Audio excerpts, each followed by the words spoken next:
from the creators of Relevant Magazine. This is the Relevant Podcast.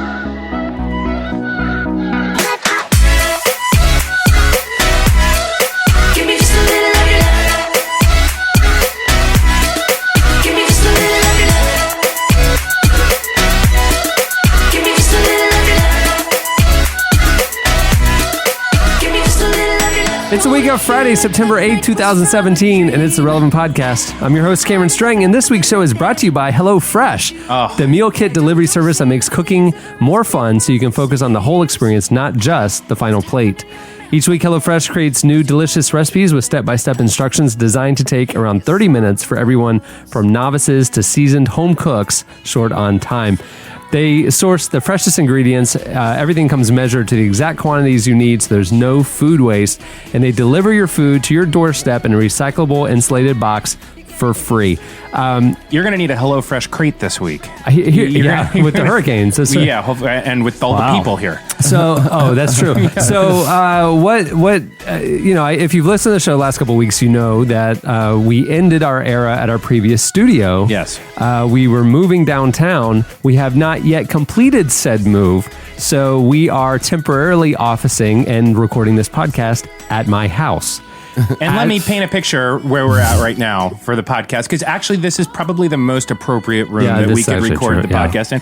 We are in we're in my 7-year-old's playroom. Yeah, so there's BB-8 around, there's a lot of Mario things and Legos. Yeah, so appropriate environment. But I'm saying this about HelloFresh. If you go open my fridge, I can make a slunch because I have 2 HelloFresh bags in there. Oh, that's very nice. Yeah. Right now, HelloFresh is offering light spring meals, and they just introduced breakfast options, all for less than $10 a meal. Oh, they did? Yeah. Now that's a curious thing to me. Yeah. I've done the breakfast. What? How do they do that? They send it in a... Is it like an egg? They can't put an egg in there. Yeah, there's eggs. Wow. There's egg options. It's just a everything, Eddie. It's amazing how cold they're able to keep things.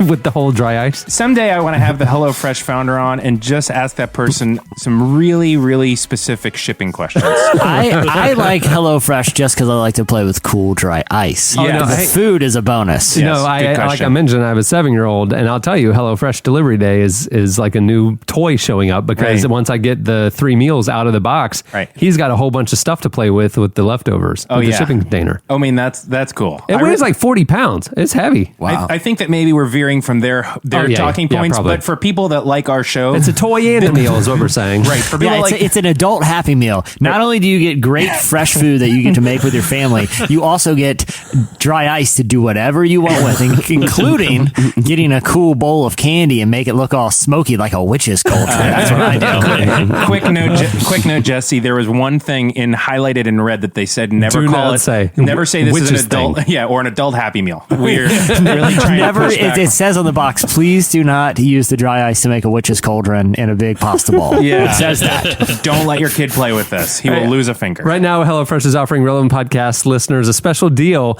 You can get $30 off your first week of deliveries by going to HelloFresh.com and entering offer code RELEVANT30 when you subscribe. Go do it. You'll like it. Yes. Like I said, I'm your host, Cameron, and here with me in my son's playroom is Eddie Big Cat Koffoltz. Oh, man. It's nice to see you, buddy. Over there on the ones and twos, our illustrious producer brought the entire setup, all the gear, all the knobs, all the switches. Turntables. Our illustrious producer, my brother, Chandler Strang. Oh.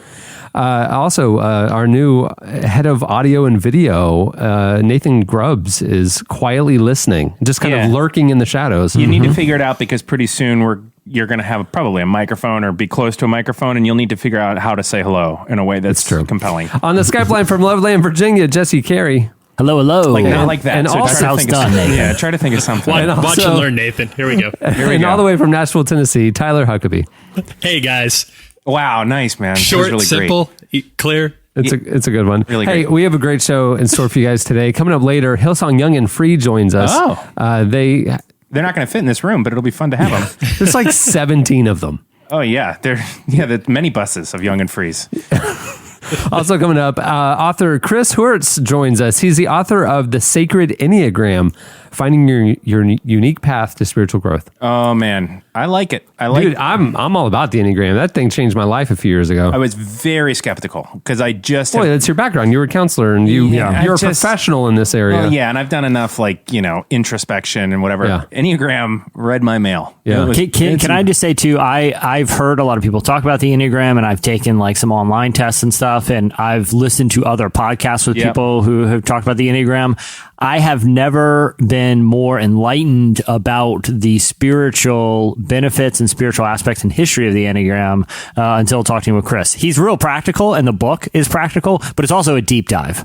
This isn't just, this one you feel enlightened. I'm sure his book is like the interview where you honestly feel like, wow, this is something I need in my life. So Jesse, what you're saying is, I've seen a couple of people on Twitter saying they like the show and they fast forward through the interviews. What you're saying is don't do that this week. Not this week. No, don't do that this week. And we'll give you all a heads up on a week where you can fast forward through the interviews. This is not one of those weeks. I'm glad this interview booked because what Jesse had scheduled for that segment was far less interesting. Oh yeah, yeah. It was an hour and a half with a guy that works at a dry ice place. And I just had a lot of questions about the smokiness, how to get my witch's cauldron more witchy looking. Yeah. We're talking about a deep dive. And I also burned myself pretty bad, third degree on the palms. My palms are my fingertips are gone.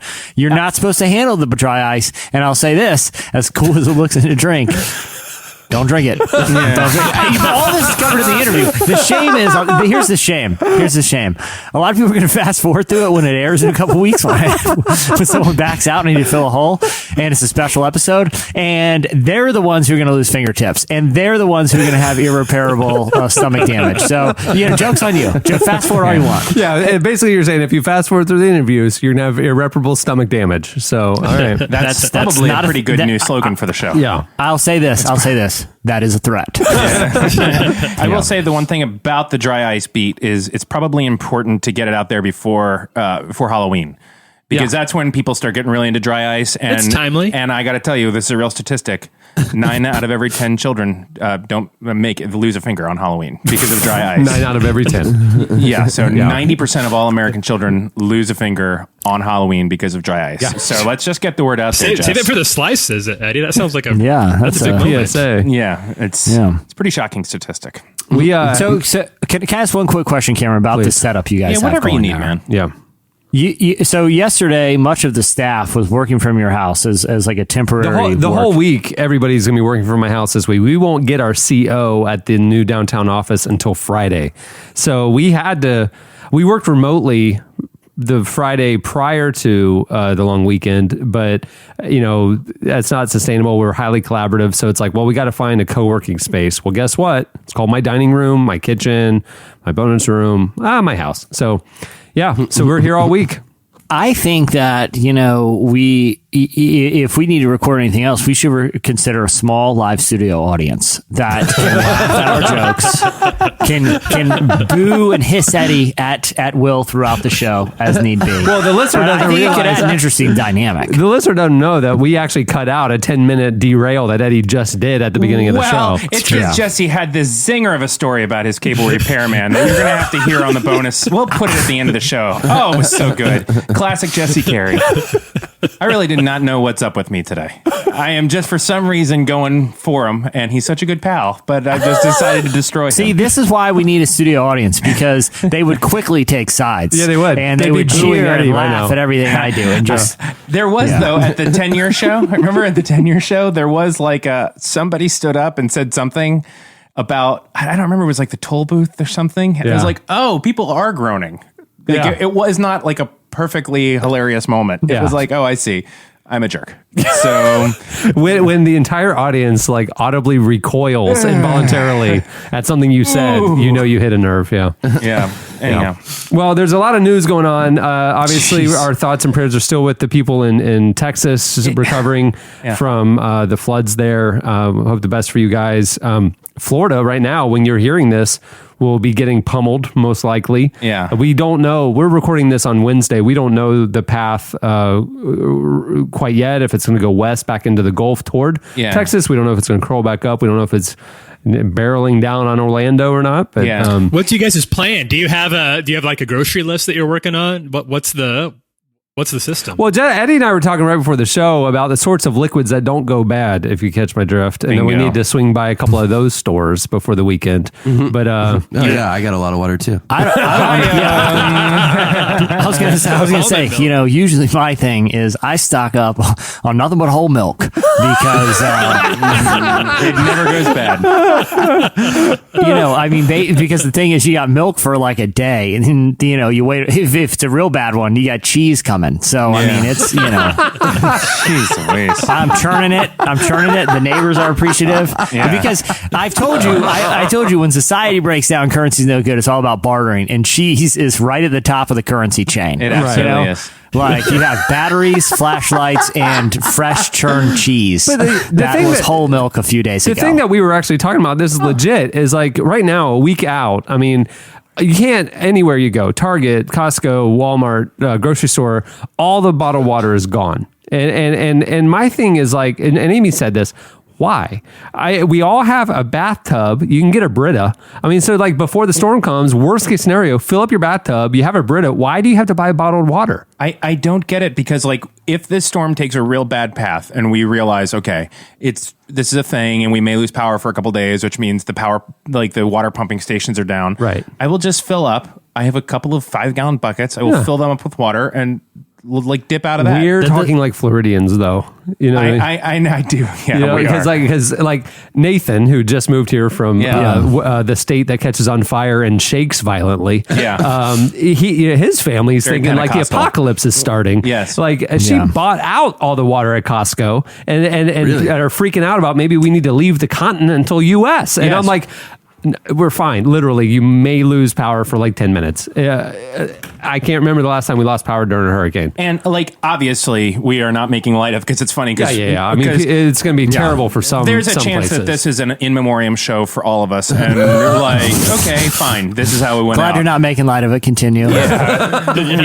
Thanks for bringing your Glad you took the high road there, sensitivity to the conversation, Eddie. Yeah. But this is real talk. You guys, other than buying beverages that don't spoil, have you done any other preparation? No. Yeah, like canned food. I mean, pantries still. I mean, yes, I have bread and I have normal, chips and canned food. I mean, again, what happened in Houston was once, and I heard this, a once in 1,000-year event. Yes, that sort of flooding actually can't happen where we are, and so because the way that our state is basically a big sandbar. Yeah, and as bad as things may get in a historic storm, the fact is Florida is kind of built for a lot of wind and terrible weather, and so if it's bad enough that power's gonna be out for a couple of days, we'll be able to get in our cars and go somewhere else if we need to. We'll head north and it'll be it's okay. I think it's all right. Chandler,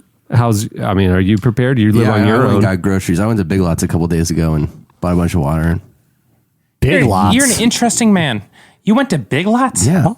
Well, okay. I have a question about Big Lots. Oh, you do. This is. I'm being for real here. I didn't know that I thought it was like clothes and toys and appliances and same. stuff. No, they have. You can buy groceries They there. have all of that No, stuff. the stuff that like grocery stores, like it can last on a shelf forever, like Twinkies and certain chips and stuff. They sell the leftover surplus stuff of that at Big Lots. I get it. It's ironic.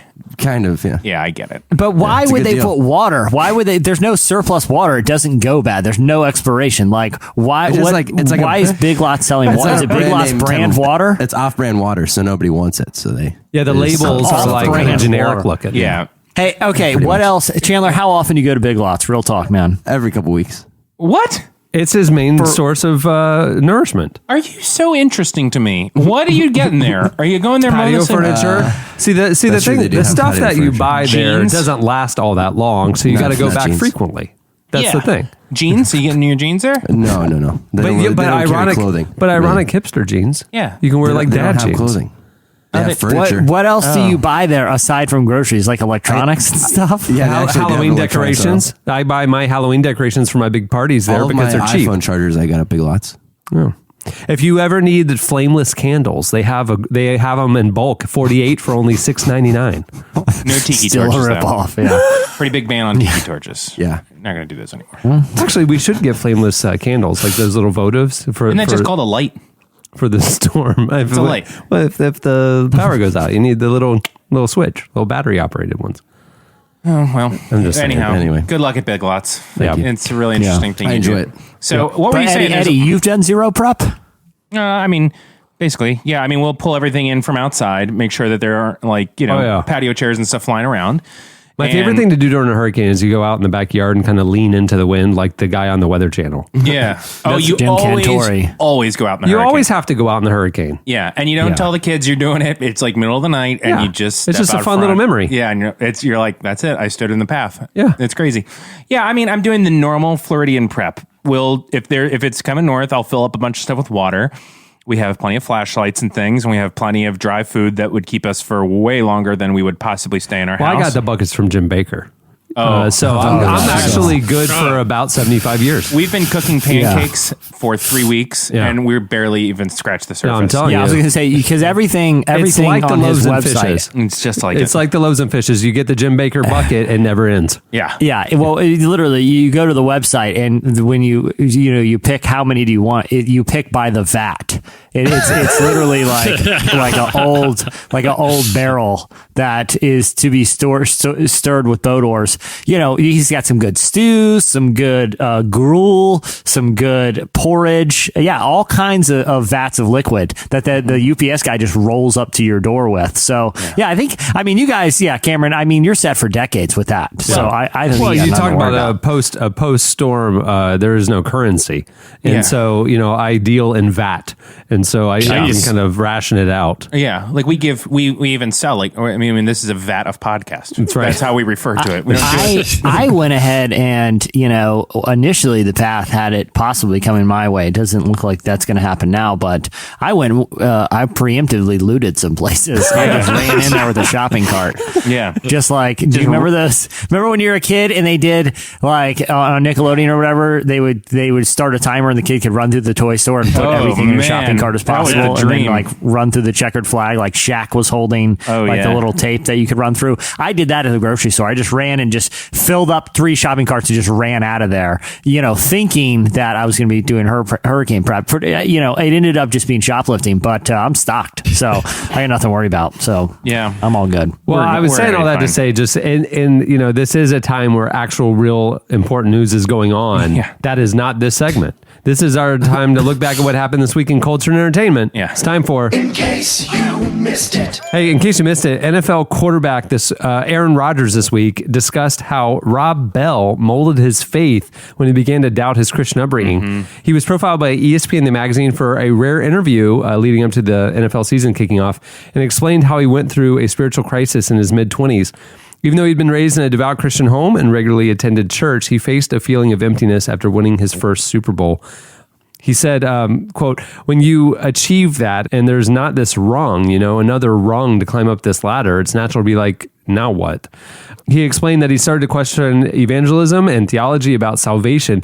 He said, "I think in people's lives who grew up in some sort of organized religion, there really comes a time when you start to question things more. I remember asking a question as a young person about somebody in a remote rainforest, because the words that I got were, if you don't confess your sins, then you're going to hell. And I said, what about the people who don't have a Bible readily accessible?" Around that time, a pastor from a church in Michigan, Rob Bell, was asked to speak to the team out there, and the two struck up a friendship. Since then, Rodgers has begun intensely studying scripture, hanging out with Rob, and has developed his own understanding of faith. He said, "The Bible opens with a poem. It's a beautiful piece of work, but it's never meant to be interpreted as I think some churches do." When asked if he still calls himself a Christian, the writer said he no longer identifies with any affiliation. Whoa, 3 There you words.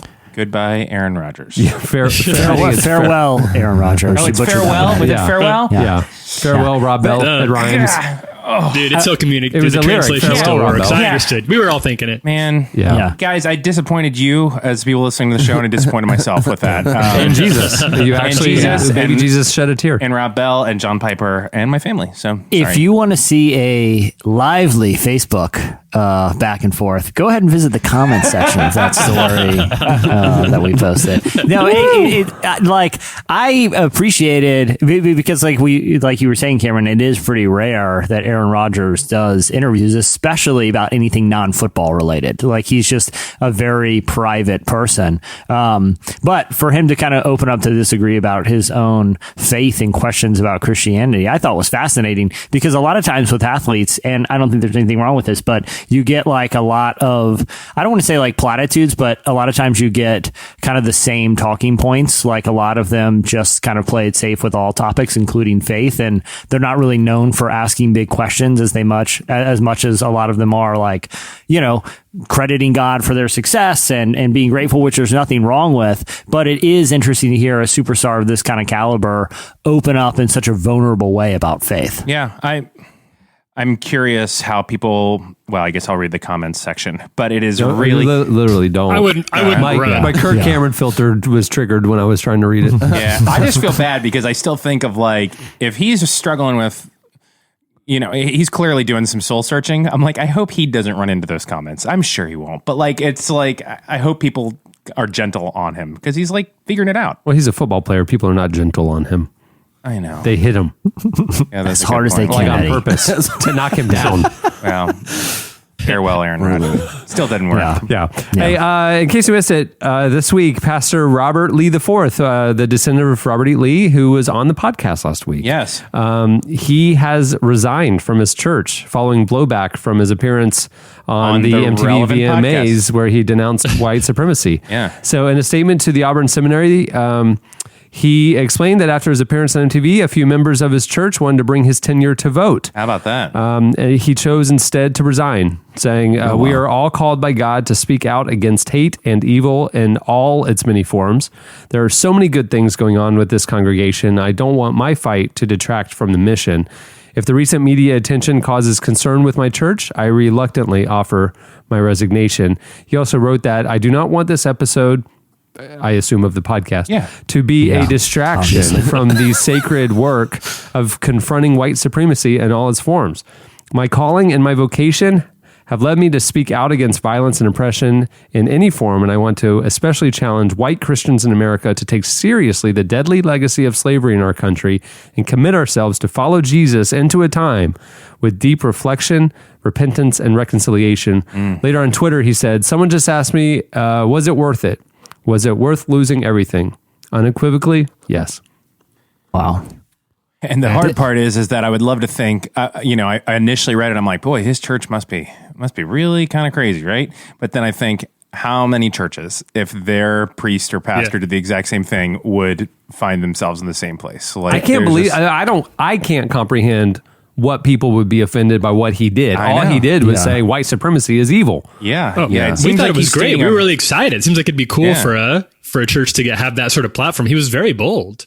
Yeah, I was like proud of him, but What was it? Just that he was on MTV or something? No, No, it was it's that he was on MTV denouncing white supremacy. yeah, they didn't That's like what he was. crazy. They didn't like what he was The saying. content. Wow. Yeah, that's a real bummer. Well, Yeah. because there are, and I think this goes to show. Remember when we had, Lecrae on, a few weeks ago with Prop, and he was saying, some of these advocates or people who are denying the role of white supremacy in the country right now, or the power of white supremacy in the country right now, could be your neighbor, they could be your dentist, they could be the person sitting on your pew next to you. He said that was sort of part of the wake up call of Charlottesville, and I think this kind of goes to show that just acknowledging something like the devastating role that white supremacy can have in racial injustice, just acknowledging that, is to some people in the church that, the average person may correspond with on a regular basis, they find that idea threatening to them.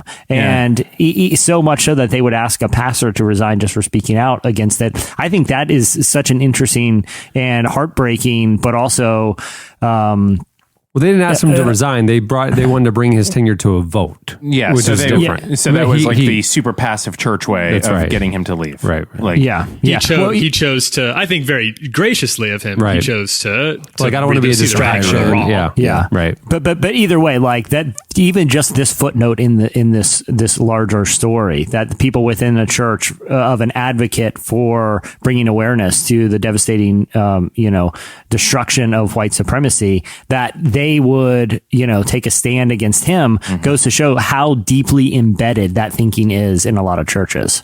Well, I have a friend, Latasha Morrison. I was talking to her yesterday, and she did this like bridge builder curriculum that helps people have conversations about how to, confront these kinds of topics and how to talk about this in churches. And, I was like, what's the main thing somebody could do right now who doesn't know how to take a next step in pursuing? She's like, just talking about it is going to be dangerous enough for you right now. And I was like, what? And she's like, and this is case in point, like, that guy got fired for saying something that we would just say like, oh, of course you should be talking about this. It's like, it is just using your voice is going to have implications in what happens with this larger conversation. But it's crazy to me because I would think, well, that's not enough because everybody must agree. But it's like, there is just really deeply embedded, racism all over the place. And it's like, I've always gone to churches and do now like that. Not only like are racially diverse, but like they applaud that. It's reflected on stage. Me too. It's just bizarre to me that there are churches that are not like that. I guess I just haven't been exposed to many of those. Yeah, because in my mind, I want to think like, oh, it's just some sort of like backwoodsy country church. Like, it's not. This guy's church wasn't a backwoodsy church. It was like a normal church. It's said that the most segregated hour in America is on Sunday mornings. I mean, there's white church and black church. That's crazy. His church was in Winston-Salem. Not some little podunk town out in the middle of nowhere, West Virginia. No. It's a college town. It's where all the witches are. That's right. Yeah, I mean, I have sold a lot of dry ice in that neck of the woods. I got a little side business where a lot of witches down there are interested in spicing up the cauldrons. So it's a big market and it makes them extra spooky. No big deal. I'm not aiding in the witchcraft. I'm just making them look spooky. That's how I justify it. So just lay off, Eddie. Ironically, HelloFresh has a crazy business in Winston-Salem, and they don't know why. They don't know why. It's basically it's weekly ice deliveries. And for because even though they might be literally practicing the dark arts, there's no spell that makes the cauldron spooky with that cool smoke. I mean, they're still using dry ice there. I mean, they're really doing demonic stuff, but they still need the dry ice to get those cauldrons looking nice and spooky. Hey, in case you missed it, I think country music executives heard our podcast last week where we were talking about how their music is unnecessary and not a good opener for college football. This week, it was announced that Taylor Swift has inked a deal with ESPN to debut new music during college football coverage. This week, as the season debuted, her song "Ready for It" was used during the Alabama-Florida State game, and according to Entertainment Tonight, we could hear a lot more of old T Swift this season. Here's some of that song "Ready for It." I see how this is gonna go. Touch me and you'll never be alone. Island breeze and lights down low. No one has to know. Man, nothing makes me think about football more than T Swift. Well, that's the thing. Okay, that's if there's any game all season that should have had country music. Even though, Cameron, I know you said you mute country music when it plays during a college football game. Nothing pumps me up less than country music. Exactly, but this is Alabama, Florida State. Okay, like if there's any game that you circle on the calendar to be like, well, this one will definitely have country music. You would think Guns N' Roses would do the intro or something. I mean, this is just amp them up. Yeah, and what people don't understand about Florida State, and this is coming out of place of just deep disdain for that school and for the football team. Correct. So it's all tainted. Nothing but criminals. But it's a terrible Tallahassee. It's just the worst. Southern Alabama. It's the armpit of Florida. Right. Don't think of it like a fun little college town. No. This is a place where country music thrives. Look, here's the thing. I'm not a TV programming executive. I'm not an executive in the music industry. But you could say, look, T Swift wants to roll out some new music. You pick pick the games on the schedule, and also we got to play country a bunch, I would say, well, obviously for Alabama, Florida State, you're doing like Brad Paisley or something. Like, these people are going to eat that up. They're going to love it. This is Georgia part of the country. Like, I can imagine it was like USC or UCLA or Oregon or something. Yes. You know, but why did they choose Taylor Swift for the Alabama I get your game? point. You think that the music to intro a game should geographically represent the teams playing. Oh, that's good. Okay. I get that. Jesse, that's a good point. Normally, it's been a couple years since I've really heard you say something I agree with, but I think I'm on board with this one. But Pally. here's the thing, like when they do like Monday Night Football or whatever, and especially when like Madden was doing Monday Night Football, they would cut away to a regional food. Like they would do like Philly cheesesteaks. Cheesesteaks look good. Yeah, but that's the whole point. It was like it gave you a little taste of the region. Do the same thing with music. Have regional music and don't cram Taylor Swift into the front of the Alabama game. Yeah, but I mean, her playing the halftime show at the college football championship just made it like a Super Bowl, right? Like, did she?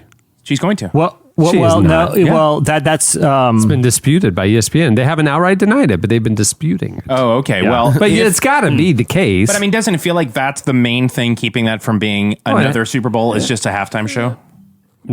Okay. Right. Like, it would just be huge. Of course she's going to do it. And she has to.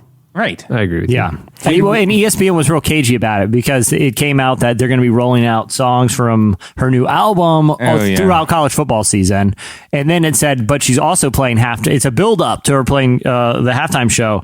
And ESPN was like, this report is inaccurate. We'll have more to announce when the time comes. And it's like, well, if it's, why don't you say this isn't going to happen? Not, there's inaccuracies in the, she's definitely playing the halftime show. ESPN just didn't want the surprise ruined. And Little Big Town doing the national anthem. But it's like a real long national anthem. I think it'd be Florida Georgia Line. You think it'll be Little Big Town? Something. But there's going to be like an a cappella country group. Oh, yeah. Couple guys, couple girls. I like, the one thing I like about college football versus the NFL is the incorporation of live animals into the pregame. That's true. Jesse, I was watching one. What team was it? LSU has a live tiger. Yeah. Missouri has the buffalo. Georgia has that silly little dog. There are dudes out there, and it's basically like 3 guys per buffalo that have like a leash with like 3 handles on it. And the buffalo just runs out on the field, and these guys are like running behind him in case he goes wild. But I'm like, dude, one, the NFL could use more of that. Like, anytime you have gigantic live animals just running around the field. Chicago Bears, done. Yeah, why don't you have a couple of grizzly bears just roaming around the sideline? But why don't they, like the LSU tiger, he's in a little cage on the side. Why don't they let that thing just roam around? And put him on the visitor sideline. Oh, yeah. You know what I mean? Just, you're not going to be watching the game if you got that thing behind you. Survival of the fittest. That's what I'm saying. It's a really good idea. Florida Gators. On the sidelines. Just have a gator over there. Alligator. Just hang it out. No, what they need is like, at like Gator World, right? Where there's like a pit of alligators and they do the raw chicken overhead and they jump out. Yeah. What Florida needs at their stadium is like the middle of the field like retracts and there's like a gator pit under there. Yeah. And at halftime, it's just, what do they call it? The gator jumperoo or something? It's just like a thing. Every halftime, they lower chicken down and people watch gators jump for it. It's the most exciting thing you can possibly watch at a live animal park. I gotta say, I don't know what's going on or if there's something in the water, Jesse, but that is yet another That's a great idea. Yeah. I'm You're on. really rolling them out. So we need to have literal integrations of college mascots at the games. So the Miami Hurricanes, they're doing that this weekend. Oh, no. Yeah. So that's nice. That's too sensitive.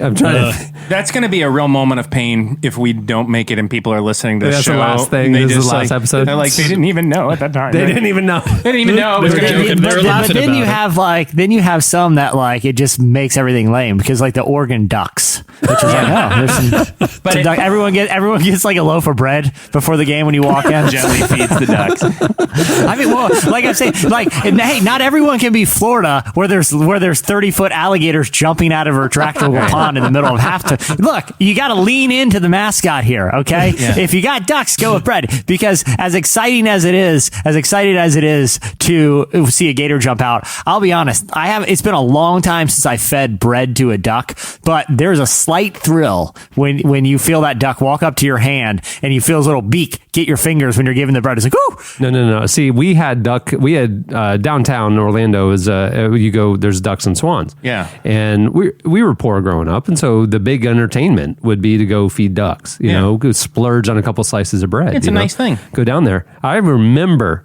as a 2-year-old having the bread. We had like aggressive junkyard ducks, you know, the kind with like the warts on their beaks. They sensed the bread from 100 yards away and came full speed at me and they're head level. That was the most terrifying thing. I just dropped it and ran, screaming. That is your only recourse. I'm to this day, I would be intimidated to play the University of Oregon because I'm so intimidated by ducks. Yeah. So I'm trying to think of other ones. Texas Longhorns would be good. The Florida-Georgia game would be kind of fun. Texas Longhorns, to the victor go the spoils. You slaughter the cow and have steaks. Done. Exactly. Right there in the middle of the field. Yeah, that's the incentive for the visitors. You take what you beat. You beat them, you earned it. You beat them, you eat them. That's the new rule. Because it's like, dude, hey, there's a big, the whole country does not want LSU to get upset at any week because no one wants to see a tiger get eaten. But the rules are the rules. Actually, it's not just for Texas. Rules are rules, and you're gonna have to. Those players are going to eat exotic tiger meat. No, Jesse, buffalo burgers are delicious. I got to say, there's actually a real huge problem with that. Tail's pretty good. Nobody wants to see Tennessee lose because you got Jimmy Carter out there doing habitat, and if they lose, well, you got to eat Jimmy because he's a volunteer. Yeah. Everybody's got to eat a couple of habitat. It's a different volunteer every game. It's always a different volunteer, and every week they might die. Yeah, it's just it's a really gruesome sport. But if Tennessee wins, you have to donate to their cause. So it's a win. You know, right? It's a big risk. You can help build a habitat house, or you're going to eat Jimmy Carter. And that's a rough game. I will say this. I don't dislike college football, but I like other things to watch sometimes better. I would watch every single game. And Tennessee would be must-watch TV because because the whole nation's rooting for them. No one wants to see a volunteer get eaten alive by football players on live TV. I mean, it's just something we don't want to see. It's just like I just graduated from college and wanted to be a part of the Greenpeace, and why are you doing this to me? Well, you're a volunteer. Nope. UCLA. Two little bears. That would be sad. USC Trojans. I mean, that would be, at least he put up a fight. Gator tail would be fine. Exactly. I mean, he's not going down without you're going to earn your meal for that one. Like the other ones, it's like, oh, well, I'm just going to root against the Hokies, which is just a big chicken in Virginia Tech. I mean, that's just... that's just honestly, sense. Everybody's going to be rooting for South Carolina to lose because it's a nice chicken dinner for everyone. It's a delightful meal. But Nebraska's a tricky one because you'd think it'd be corn, but it's actually corn huskers. They're just a farmer. Oh, it's the poor workers. You just pull in some poor farmer, some kid who's spending summer detasseling out there gets eaten by the other team. They lose a lot. Yeah. I can see that one. I can see that one now. Like the team needs to beat Nebraska, and because their mascot is like just that big corn guy, and they're thinking, oh, thank goodness, we are just eating some delicious corn and not have to do something gruesome like eat a bulldog or a Bengal tiger right now, and then they're like, why are there farmers out in the field? Oh no. Oh, the corn Huskers. Why would you do this? I didn't get the Huskers part. Oh no. Oh, this is terrible. I think that the sad thing is about our plan is that like I'm going through teams in my head. About half of them, the scenarios involve ending games with cannibalism. That's no good. I don't know if I would watch. The schools would quickly change their mascots. I mean, clearly. I mean, you're going to go to a nice, delicious. There'd be a lot of chicken mascots. There'd be a lot. There'd be like hogs and like there'd be like Arkansas with like the the hogs or whatever. It'd just be the Tennessee barbecue. You get the TCU. You get some frog legs at the end of the game. Delicious. It's a good one. Isn't there one that's a tree? Stanford, the big trees. Yeah. See, that's delicious. Yeah. I mean, you could handle it. You could nibble on a bit of bark. A lot of fiber. Hey, in case you missed it, this week, Jimmy Fallon invited the viral gospel singer from Houston to perform on The Tonight Show. Yeah. Following the hurricane that devastated the city, a clip of worship breaking out at a shelter went viral, garnering tens of millions of views. This week, Fallon invited gospel singer Victoria White, the woman featured in the clip on the show, along with a Houston gospel choir to sing Lean on Me. Fallon also delivered a moving intro to the song announcing that the show would dedicate $1 million to recovery efforts. Here is a clip. But in the face of this tragedy, we saw good. We saw communities banding together, neighbors helping neighbors, strangers helping strangers, so many heroes. People like Mattress Mac, who opened up his stores and showrooms for those who needed shelter. A group of people who formed a human chain to save a man from a flooded SUV. And J.J. Watt from the Houston Texans, who has raised over $18 million to provide food, water, and supplies to the victims. And I'm proud to say that our show, The Tonight Show, is donating $1 million to JJ's fund. Thank you, JJ. Lean on me, you can lean on me. Lean on me, you can lean on me. Lean on me, you can lean on me. Lean on me, you can lean on me.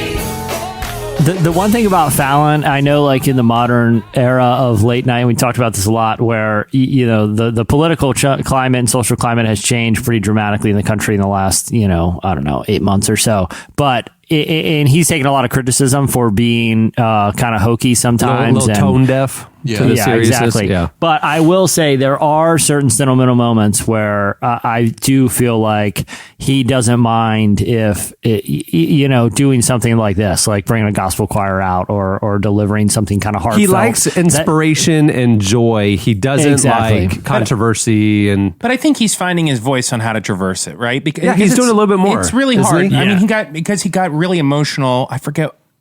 There's so much happening. I literally forget what the issue was. Week to week, day to day. But it was like it was like a couple weeks ago, and he just kind of canceled he didn't he opened the show with it and just talked about what he felt about it and how he felt like it was wrong and hurtful. I'm really embarrassed that I don't remember what it was, because I'm like, it wasn't the transgender military. It wasn't. Clearly stuck with you, though. What was it?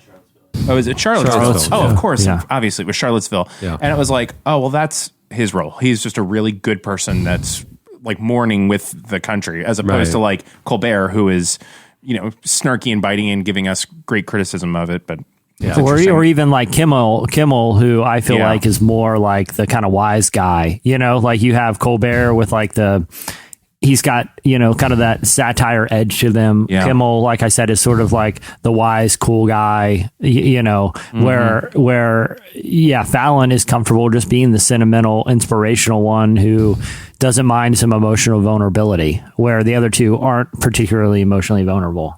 Right. Hard to know how to like what to do. It's hard to know how to be. Like even on this show, sometimes I think we're like, it's hard to know, like, okay, well, we want to joke and have fun, but also it's like there's never a time where we shouldn't just be doing a special PSA about how crazy things are. So it's hard to know. The weird thing with us too is like we record 3 or 4 days before you guys hear it. Yeah. And so we might be a few days past something that happened the weekend prior, right? By the time you hear it, probably many other things have taken over the national conversation.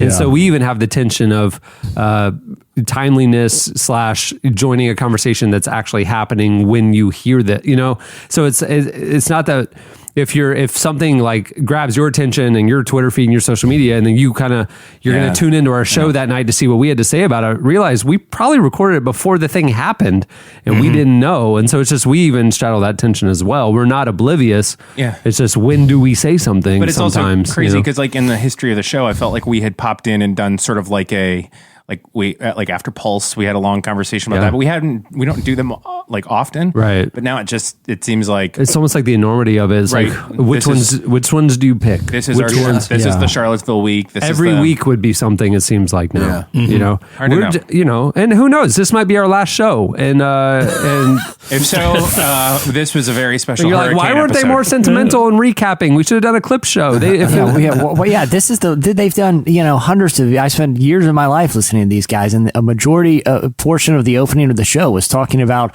the moral dilemma of eating a Nebraska farmer on halftime. I mean, they all agreed they would do it if that was the agreement, but Right. If it's the movie Alive kind of situation, and we're all no one's good. I'm not saying they're not going to like it. No one wants to eat a rare tiger. Okay, no one wants that.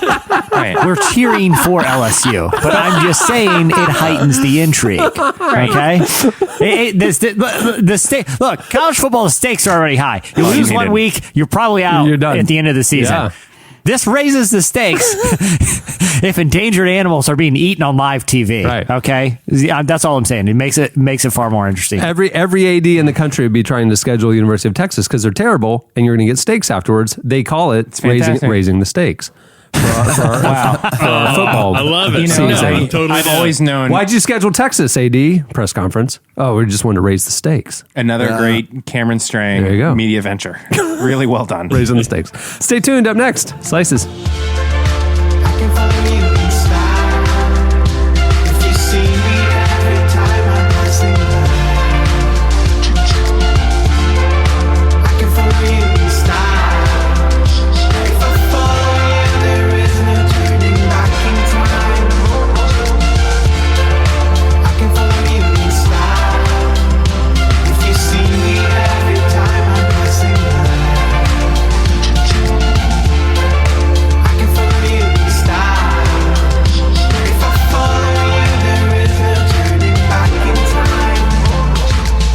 You're listening to Summer Heart. The song is Follow, i.e. Follow Your Summer Heart.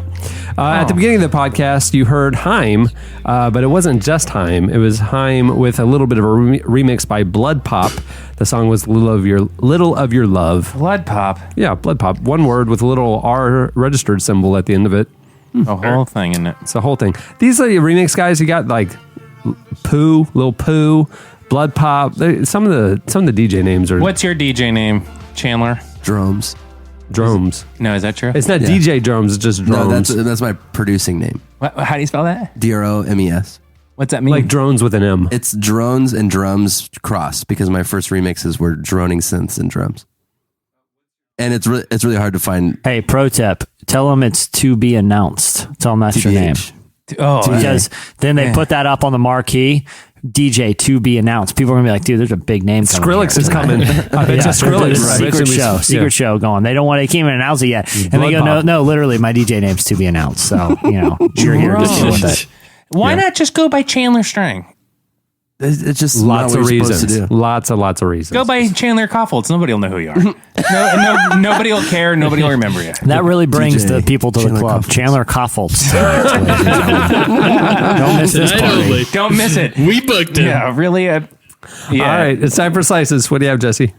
All right. Well, like you're saying, there's always a lot that we could talk about and address, but sometimes our role is to bring a little levity and inspiration to the world. And that's what I want to do today.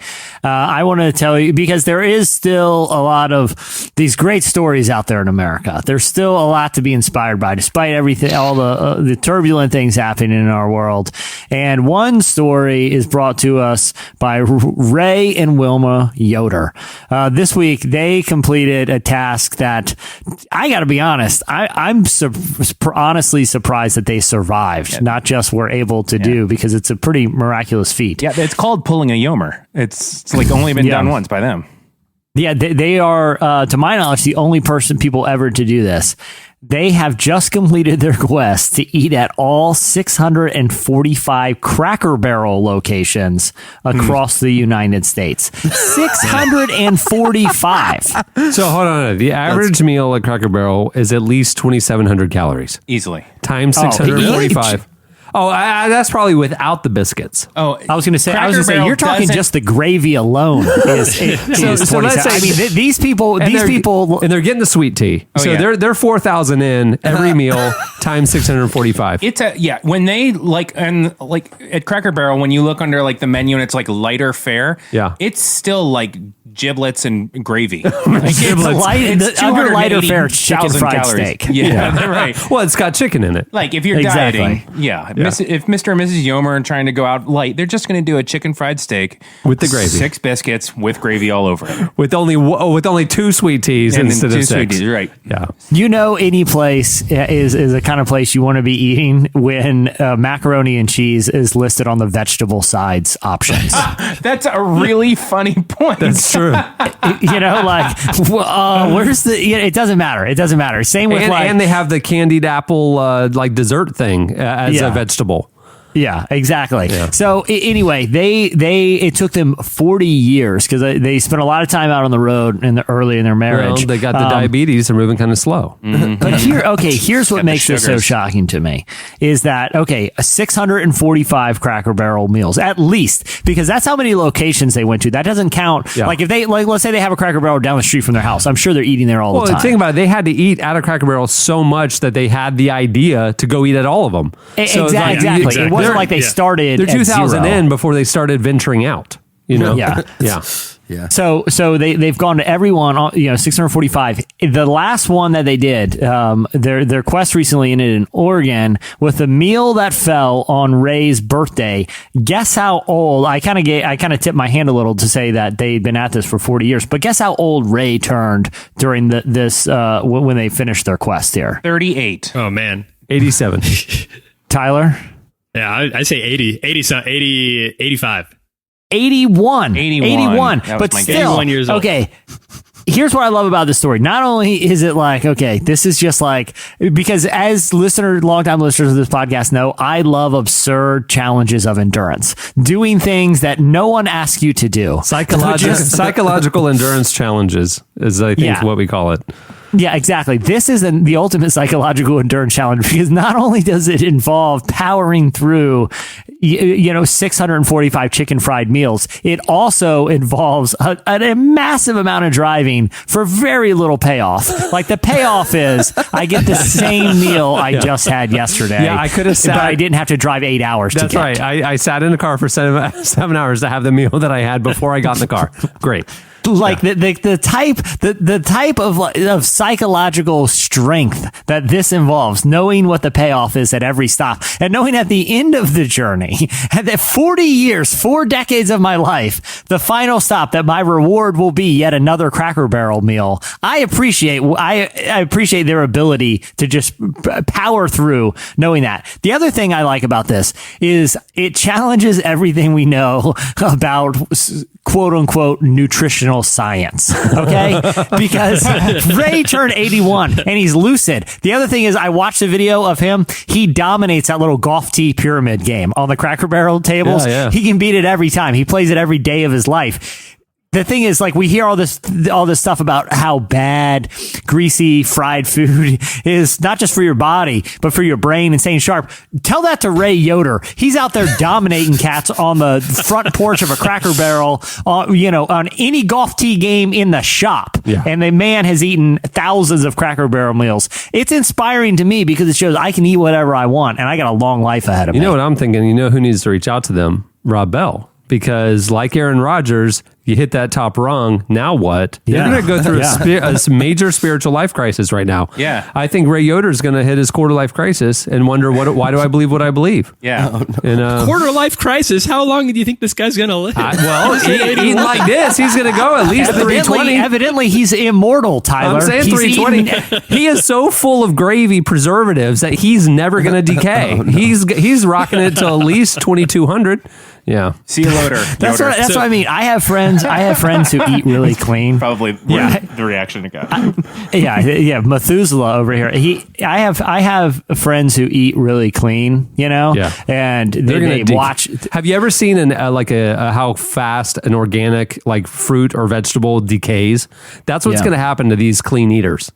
Exactly. You get a Ray Yoder. He's full of preservatives. Yeah, it's actually had an opposite effect. Right. Like it started to congeal and hold everything in place. Right, that's what I'm saying. He's plasticized on the inside. The moment any sort of fiber enters the system, it's just going to be like, well, you might as well have been a volunteer. Yeah.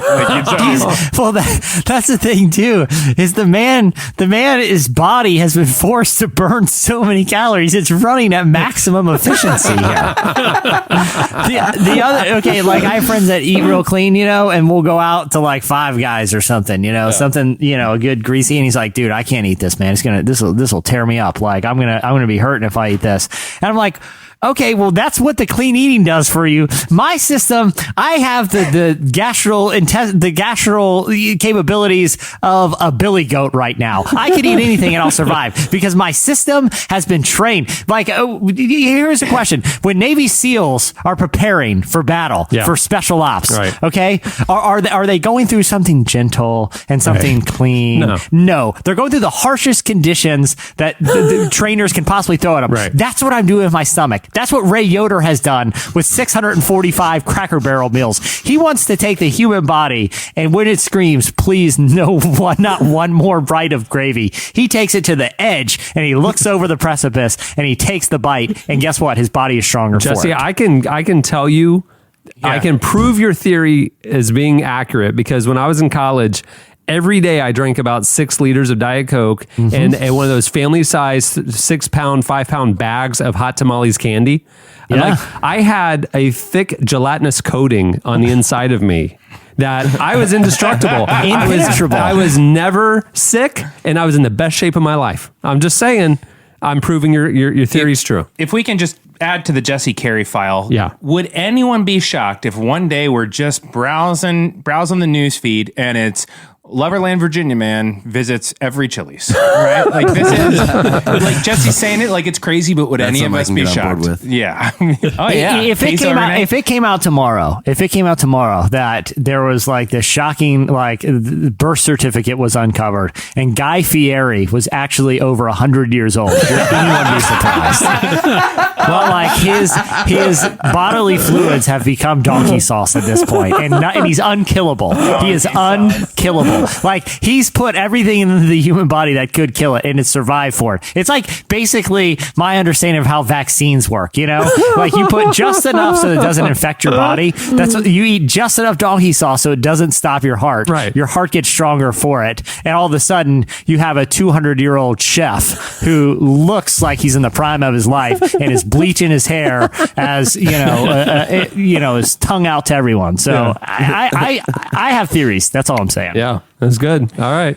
What do you have, Eddie? Well, I mean, and I need to preface this by saying we don't really do a lot of potty language on the show, and I don't like it. We got to keep that clean rating. I don't like it. So, and I don't mean potty like cursing. I mean like actual like toilet humor. Oh, gotcha. We don't do a lot of that. But I read this and I thought it was helpful, and I thought especially that it was going to be helpful for Chandler because it has to do with a Tinder date that went very, very, very wrong. All right, I want to start, Eddie. I'm glad you're doing this one because I was on the fence. Yeah, I was like, is the relevant audience ready for this slice? And I couldn't make up my mind. So I'm glad that you're going to wade into the waters ahead of me and to see how this goes. And I'm interested too because I actually talked with Eddie on the phone beforehand. I'm like, I mean, walk. It's a great story. Tread softly. I'm on the edge of my seat. I have no idea what this is. It's a great story. I read it last night. I read it last night on the internet, and I was like, oh my gosh. I want to talk about it, but I'm glad you're doing it. In this day and age, all I'm reading is like the New York Times. Well, so I'm missing whatever dark websites you guys are getting your news from. We're going to have to fill in a lot of blanks here because I'm not going to say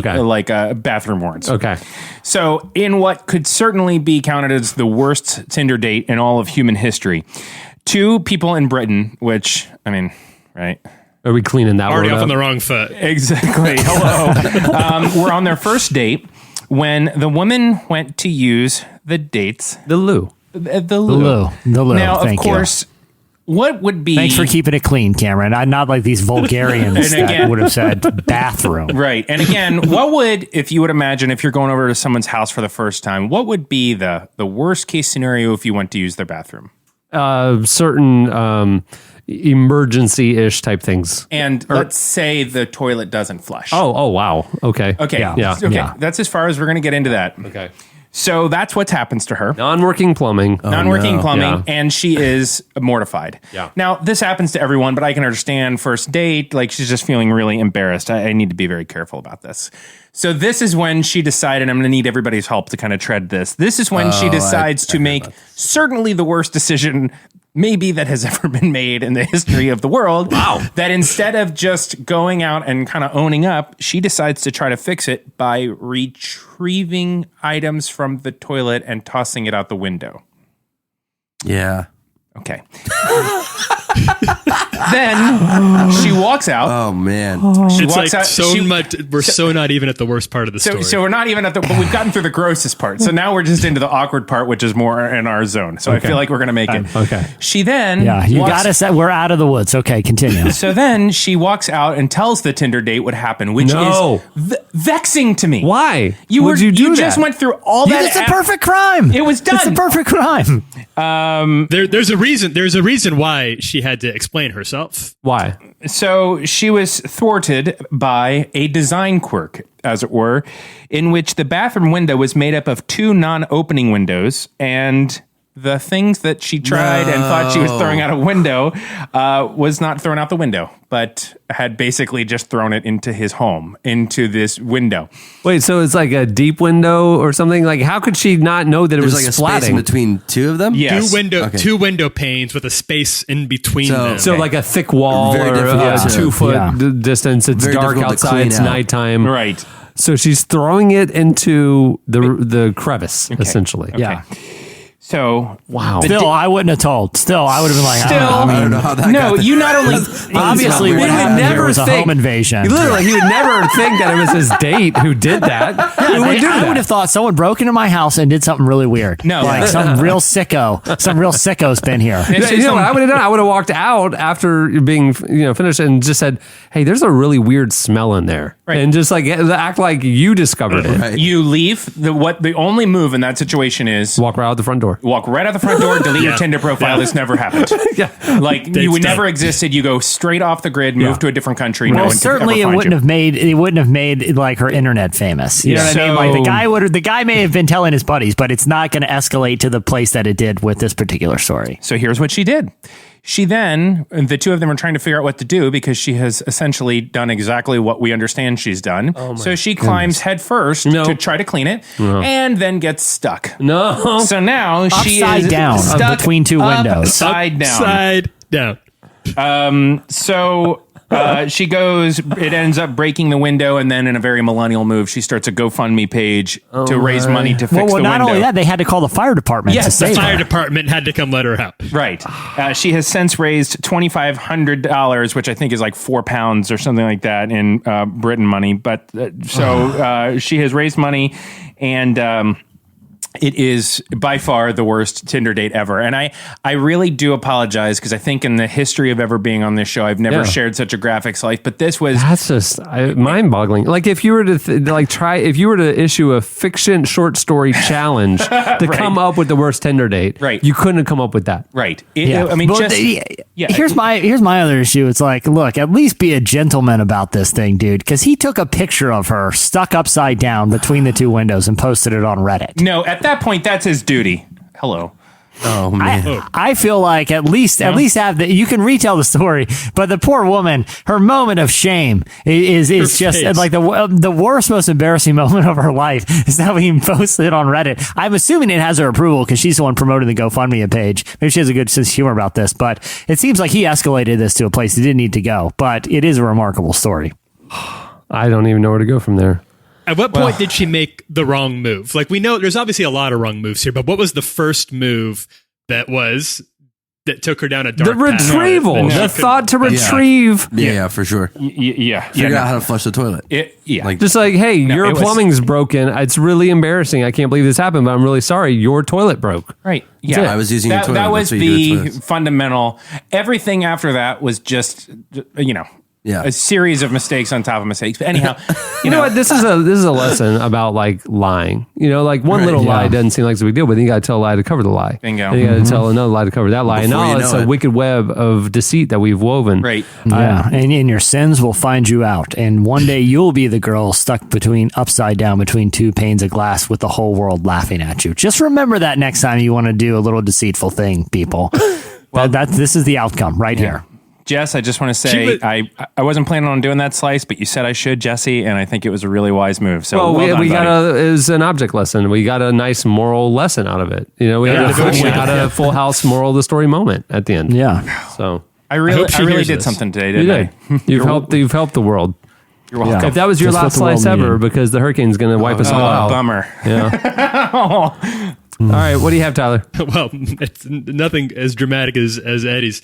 Thank you. I'm glad, Eddie. I do appreciate you taking the bullet for me on that one there. I think it was a slice that needed to be shared, and you were the right one to share it. Yeah. We needed the pastoral perspective to kind of guide us through that. I think I've pretty Counselor. much. I've pretty much blown that up. It's like when a church has a traumatic thing happen, they bring in a pastor from the outside to kind of like walk everybody through it together. That's what you just did with that slice. Yeah. I appreciate that. When you went to seminary, I'm sure this is what you pictured. How it all happened. How it all going This down. is what I thought. This is what it'll apply. I'll say this: if you were in ministry, that your tenure would come up for a vote. I'll say that in ministry terms. That Youth directors who are thinking about using that slice, by the way, for like a real hot illustration for your next Sunday about talk. deceit and lies upon lies. Don't do it. It's all right there. It's pretty skillful to get through that. I wouldn't try it.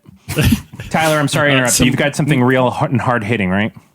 I got something good. We're all going to be able to get behind this one. So, where are you guys at on televised award shows? I love them. I watch them all. I love them too. I really love social media during televised award shows. I love interacting with you guys on Twitter during televised award shows. Highlight. It's the social media highlight of the year. Is like, this is why Twitter exists, so we can all sit there and live tweet. I know, pithy comments about these 3 award shows a year. Right. I try not to get catty about like the. I don't like to comment on the outfits, know, but I like to get catty about just all of entertainment. It's just really fun. So the reason I ask is because there is a new televised award show that's going to be kicking off next year. This award show is actually being put on by our man Chance the Rapper. And this award show is going to be not awarding actors or musicians, but it's going to be an award show that nominates and awards teachers across the country. The students are going to be able to nominate teachers, principals, education workers for various categories, for award categories for education. And then the nominees will be flown out to Chance the Rapper's big award show. It's called the Twilight Awards. It's going to be hosted by James Corden. Kicks off on CBS next year. I kind of love that. I like the idea behind it. I like that, like it's a good feeling thing, and there's a lot of attention, obviously, about like we need to find a way to appreciate and recognize people in education more than they're recognized right now. And Chance has obviously been very vocal about how much he loves education, and he's given a lot of money to Chicago public schools. Will this provide the same sort of visceral entertainment that the Oscars or the Emmys will? If James Corden is involved, maybe, but we're not going to get like an MTV VMAs. Like, I don't think you're going to get Miley Cyrus out there or anything like that. But he does promise that he's going to have a lot of musical acts involved. No, it will not get the same attention. It'll be like a Jerry Lewis telethon. We didn't like do snarky, pithy comments during the Jerry Lewis telethon. Yeah, I'm not going to make fun of what some teacher's wearing. That's no fun. Like, what do you make, like $35,000 a year? Come on, where's your gown? Seriously, who wears a denim jumper and a yarn necklace with an apple on it to an award show? Who could ever do that? Were you homeschooled, Eddie? What is this? Was when I was Eddie, I feel you, man. When I was young, that was the official uniform of like elementary school teachers, with a denim jumper with a red sweater that had like a chalkboard patch. Yes. It had like an apple patch. It had like a little arithmetic problem on there, had a handwriting thing. Yeah. No, can't you see it, Ryan Seacrest? Who are you wearing tonight? And it's like, I made this vest last Christmas as a fun festive vest. Awesome. Let's get you into our 360 booth. And it's like e-fashion and whatever. It should be like that. It'd be so fun. I hope they do that, actually. Like, and you can show off your little like cat bangles bracelet or something to the rest of the crowd. It's fantastic. I think in theory, this is a great idea that's recognizing a very deserving profession. Yeah. I don't know what the entertainment value is going to be because, Chance a lot of people who watch award shows are sort of hate watching. Yeah. Right. The thing is like, this is going to be totally heartwarming because they're going to show like, of course, they'll do like 3 or 4 minute packages of like telling their stories and kind of going to the school, and it'll be so heartwarming and overwhelming wonderful. How much they care about and then their they come kids. back and, then Miley's going to do some ballad on a bar stool with a thing about how a teacher changed her life, and then there'll be interviews, and it's just really nice. It's like you get that story of like, this is Mrs. Lewis who teaches 3rd grade in Nebraska. She's overcome a lot of hardship in her life. Her father was a farmer who was eaten after a college football game. A particularly devastating loss. But she does one of those beautiful moments where she's standing on stage with another teacher from Tennessee, and they just want to raise awareness about how the system is broken. Yeah, the college education system is deeply broken. Sarah McLachlan is singing "In the Arms of the Angels" in the background as the two of them give a really. She's saying that because of all the bulldogs who were eaten. You know, she's sad about the dogs. Yeah. A very short-sighted rule that was brought into college football just earlier this year has already cost hundreds of lives. It's irreversible. I mean, look, several endangered species are now gone forever. Not one habitat home has been finished in 2017 because nobody wants to volunteer anymore. It's really a bummer. Literally, the entire charity world's bottom just fell out. No volunteers anywhere to be found. No, not a one. Unhusked corn on every street corner. Right, just piled up rows of maize. There's just empty red containers by the grocery store, and nobody's ringing a bell because they were all eaten. It took a minute, but I think it was worth it. It was almost immediate that they realized these new rules were very misguided when they realized that very few teams were poultry based. But look, rules are rules, and the wheels of the higher ups in the NCAA take a. It took us a decade to get a 4-team playoff here. Yeah. You think we're reversing this mascot rule just because we're killing and cannibalizing hundreds of people a year? I'm sorry, things take time and there's a process. So just respect the rules. Hence the new awards show, trying to save our teachers. Yeah. All right. Well, that'll do it for Slices. Stay tuned. Up next, Hillsong Young and Free.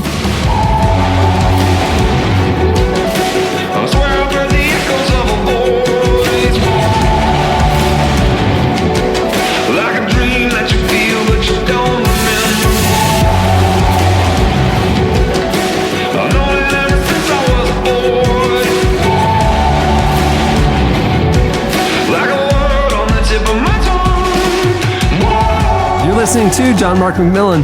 The song is Mercury and Lightning. And hey, if you haven't heard his new album, go check it out. It's awesome. Yeah. It is really good. Well, this week's feature segment is brought to you by Warby Parker. Founded with a rebellious spirit and a lofty goal, Warby Parker set out to create boutique quality eyewear at a revolutionary price point. Their prescription glasses start at just $95, including the prescription lenses. Their aesthetic is vintage inspired with a contemporary twist. Every pair is custom fit with anti-reflective polycarbonate prescription lenses, and they are available exclusively through Warby Parker's website and retail stores. Hey, the thing I love about Warby Parker, aside from just they look great, and I have a bunch of pairs. My son wears Warby Parkers. For every pair that you buy, they give a pair of glasses. They give sight to somebody in need. There's almost 1 billion people worldwide that lack access to glasses that need them, and Warby Parker is trying to make a dent in that. And I love supporting good causes. It's a good price. It's a great style. It's a good quality product, and they give back. And I love that. Win-win-win. And for so many reasons, I cannot say enough good things about Warby Parker. And I realize that they're pretty above board, but how a normal glasses store even exists at this point with the invention of Warby Parker is beyond me. Who would just go in and wait weeks and buy some junky frames? They're the coolest. They're great. Head to warbyparker.com/relevant to order your free home try-ons today. You can choose the 5 frames you like to try on. They send them to you. You try them on, take pictures, see what looks good on your face, and then you mail the frames back, all free of charge. You can then choose your favorite pair to have your prescription added and just order away. Warby Parker makes the experience completely risk-free and free shipping all around. Go to warbyparker.com/relevant today. And they have maybe the world's best customer service. I agree. Really, there's something else. If you mention them on Twitter, not even if you at them, they have a team that's watching Twitter, and they're like, hey, my new Warby Parker skin or whatever. They'll oh, you look so great. I love that. They'll interact with you. It's like real people. Yeah. It's great. Yeah. They're awesome. Hillsong Young and Free is a worship outfit from Australia that blends what would a worship outfit look like? We got the teacher outfit down. A worship outfit? Is it a flowy thing for the dance ministry? Yeah, for sure. Oh yeah, yeah. Definitely. It's a glorious robe. It is a glorious robe. Hillsong Young and Free is a glorious robe from Australia that blends EDM and indie pop with contemporary praise and worship. The band just released a brand new single called Love Won't Let Me Down, and their latest album, Youth Revival Acoustic, has drawn praise from none other than Justin Bieber. who called the track Falling Into You his favorite song. You can't get much higher praise than that.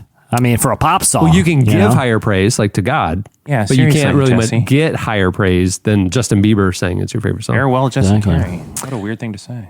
We recently talked with the band's singer, Alex Pappas, about the new single and had him walk us through some of the band's standout tracks. How old is he? They're all about college age, high school and college.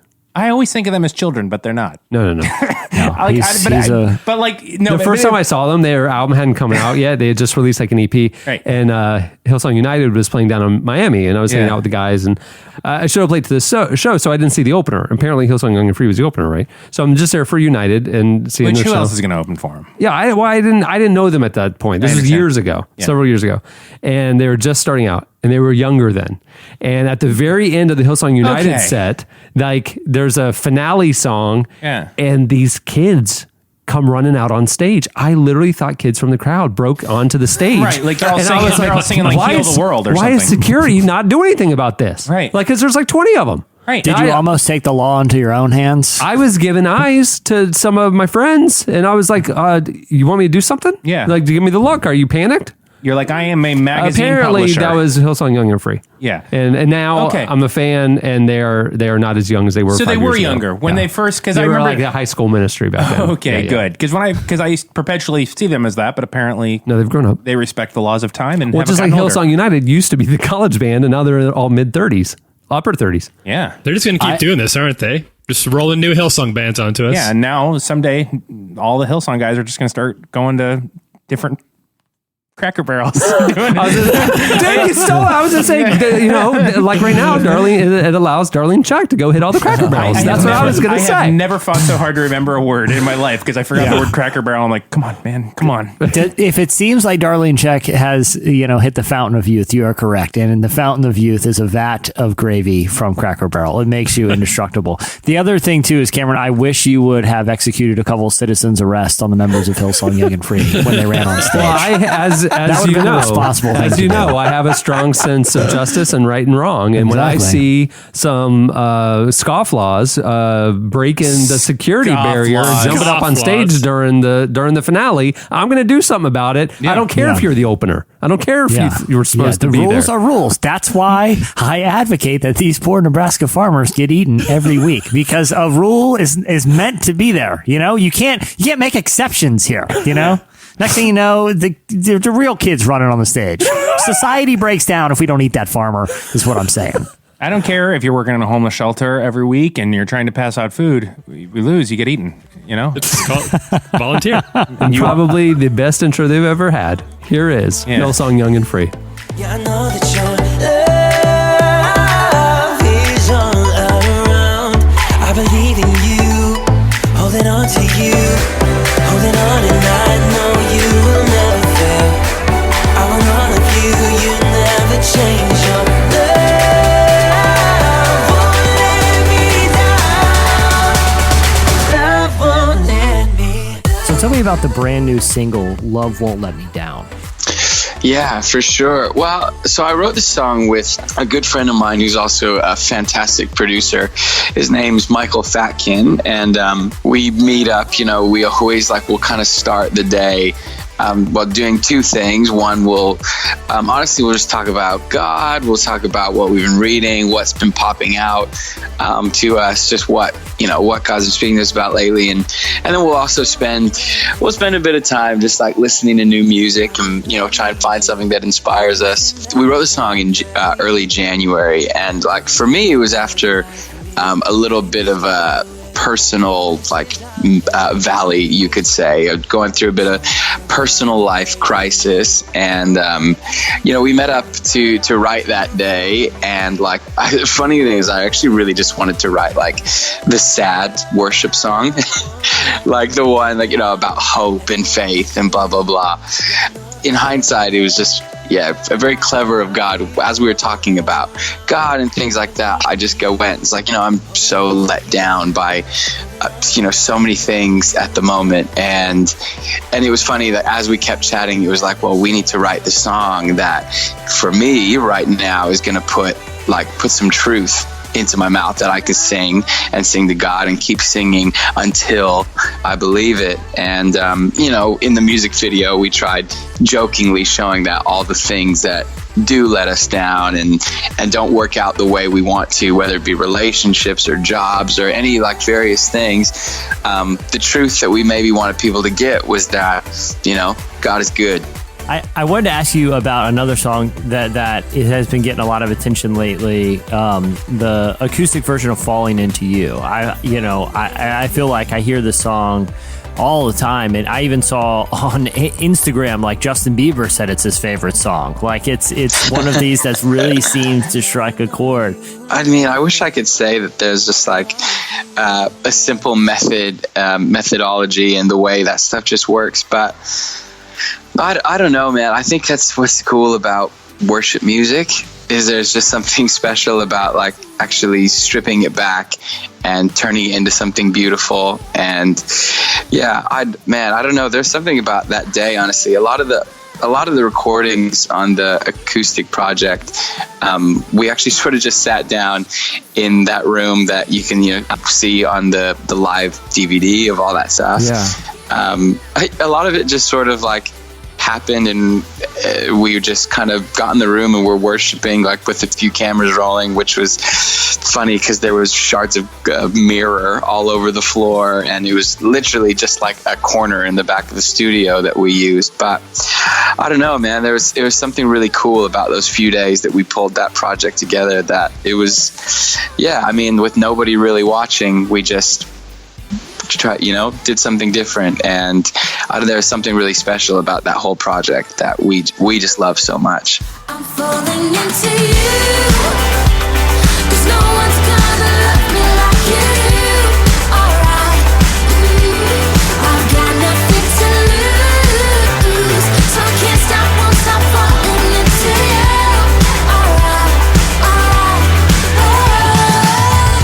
Tell me about one of the songs on that album that you personally have found meaningful, creatively, but also spiritually on the Youth Revival Acoustic album. I think my favorite one is actually it's probably the most simple one on there is the In Your Eyes acoustic version. And I love both versions of that song. But yeah, I think that song is so profound, which is really funny because it's, also normally very high tempo, energetic, whatever, but I think it's the most beautiful song.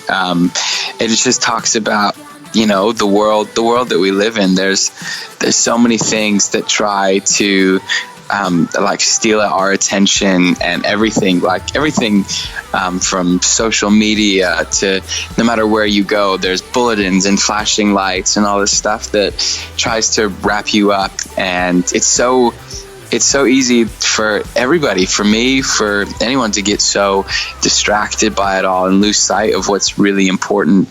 And but then the song obviously just talks about, really simply in the chorus, just getting lost in his eyes. And I just think it paints this beautiful picture of relationship with God, because you definitely don't stare longingly into the eyes of a stranger. You don't stare longingly into the eyes of even whoever you only stare into the eyes. You only get lost in the eyes of someone that you love, someone that you trust. And I think it paints this beautiful image that you kind of go oh, it's only this romantic thing that we limit, but our relationship with God can actually be the most profound and deep and amazing relationship there is if we allow ourselves to focus there. So that song, that recording of it was super simple, and I don't know, that one's always been really special to me personally.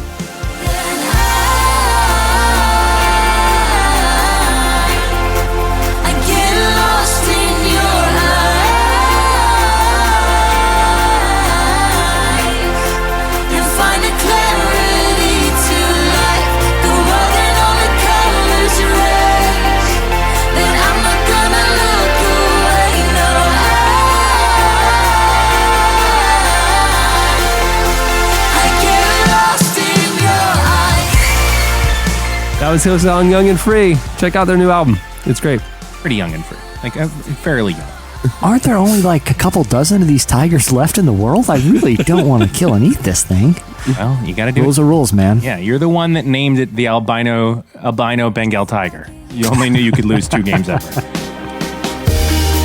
When your skin doesn't feel like home, and I don't want to break down and feel alone. This body only knows that I hold back more than it shows. You're listening to Miss Mister. The song is Wrong Victory. It's a real tragedy when the manatees lose because you just realize That's what they play. Like, no, this was the wrong victory to have. There's only one of these left. Yeah. Yeah. Please don't. Oh, man. Yeah, this is the new intro to a lot of college football songs or a lot of college football games. Wrong Victory. Yeah. Miss Mister. Well, this week's episode is also brought to you by Tracker. Pretty pertinent for our times. Oh my goodness! Your phone, your wallet, your keys. You ever lose them?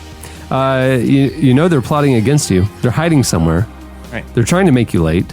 They're usually successful. Well, their game is finally over now, thanks to Tracker.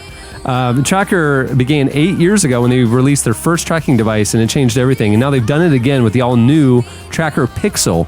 It's the lightest Bluetooth tracking device on the market. You can simply place the Tracker Pixel on whatever you tend to lose, your keys, wallet, even your cat, like the collar, you know. Like You really could. You really could. That's what I'm saying. Like, it's Clever. Yeah.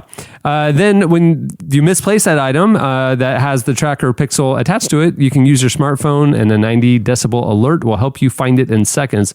It even has powerful LED lights so you can find anything even in the dark. Oh. You can locate your item if it's miles away, even outside of Bluetooth range, because every Tracker user is part of the largest crowd locate network in the world.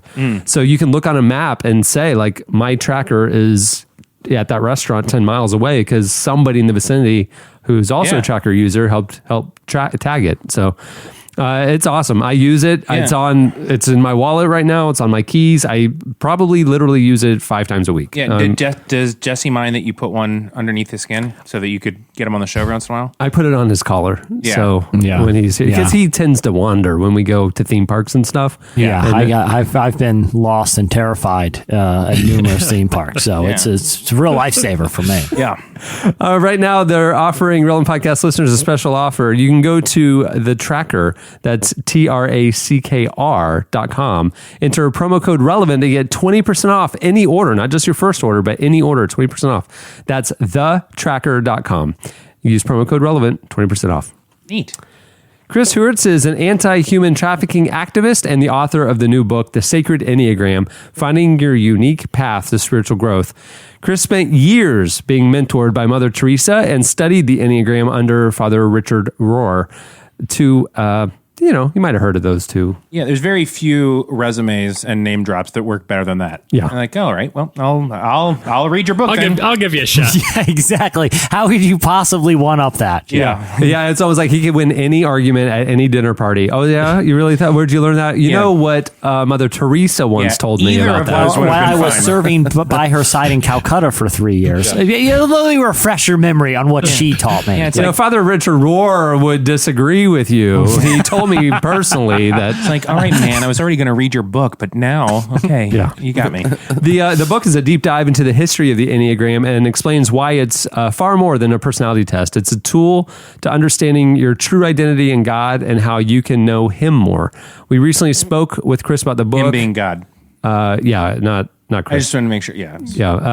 Why Christians should be familiar with the Enneagram and how it can impact your life. It changed my life. As Tyler, you said, you talked to Shauna about it. For me, it was 3 years ago. Shauna, Don Miller and Shauna. Yep. I mean, they're no Mother Teresa and Father Richard Rohr, but I mean, pretty close. Pretty close. Don, I was at his house. He's like, you've got to read this book, and it was The Wisdom of the Enneagram, which is a different book.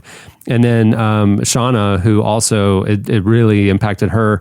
She kind of talked me through a lot of it, and I'm telling you, a few hours of reading that thing and a few hours of conversation with people who know it and know it well was probably more impactful to me than a year of counseling that I was in that season. It was life changing, and I don't say that lightly. So I mean, if you haven't embraced Enneagram, or if you haven't read this book, The Sacred Enneagram, I would highly advocate that you do. And there's been a lot of talk lately about how the Enneagram is sort of like the new Christian fad kind of thing. And I hear it's that. Like 600 years old. Right. It was done by monks. Not only that, but I understand because I was like skeptical of it as well. But I have learned a huge amount about myself. I'm excited about this book. You know, those trendsetters, those ancient monks that, came up with all the hot new buzz stuff, you know. I got to say. All their Instagram and Snapchat. The thing that's helpful to me, I mean, a lot of different things have helped them self-identify and kind of understand your strengths and weaknesses.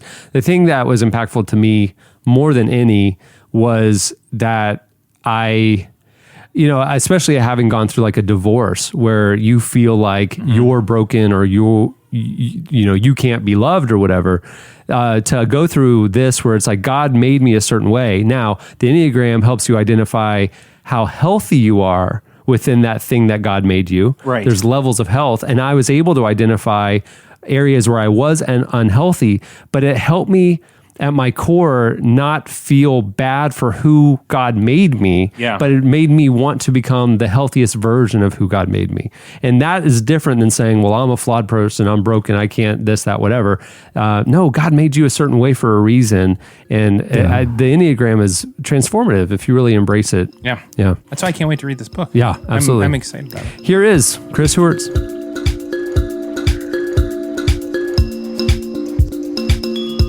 So a lot of people may have heard about the Enneagram, but may not be familiar with actually what it is. Can you give just like a high-level overview of what the Enneagram is for people who this is sort of their introduction to it? Sure.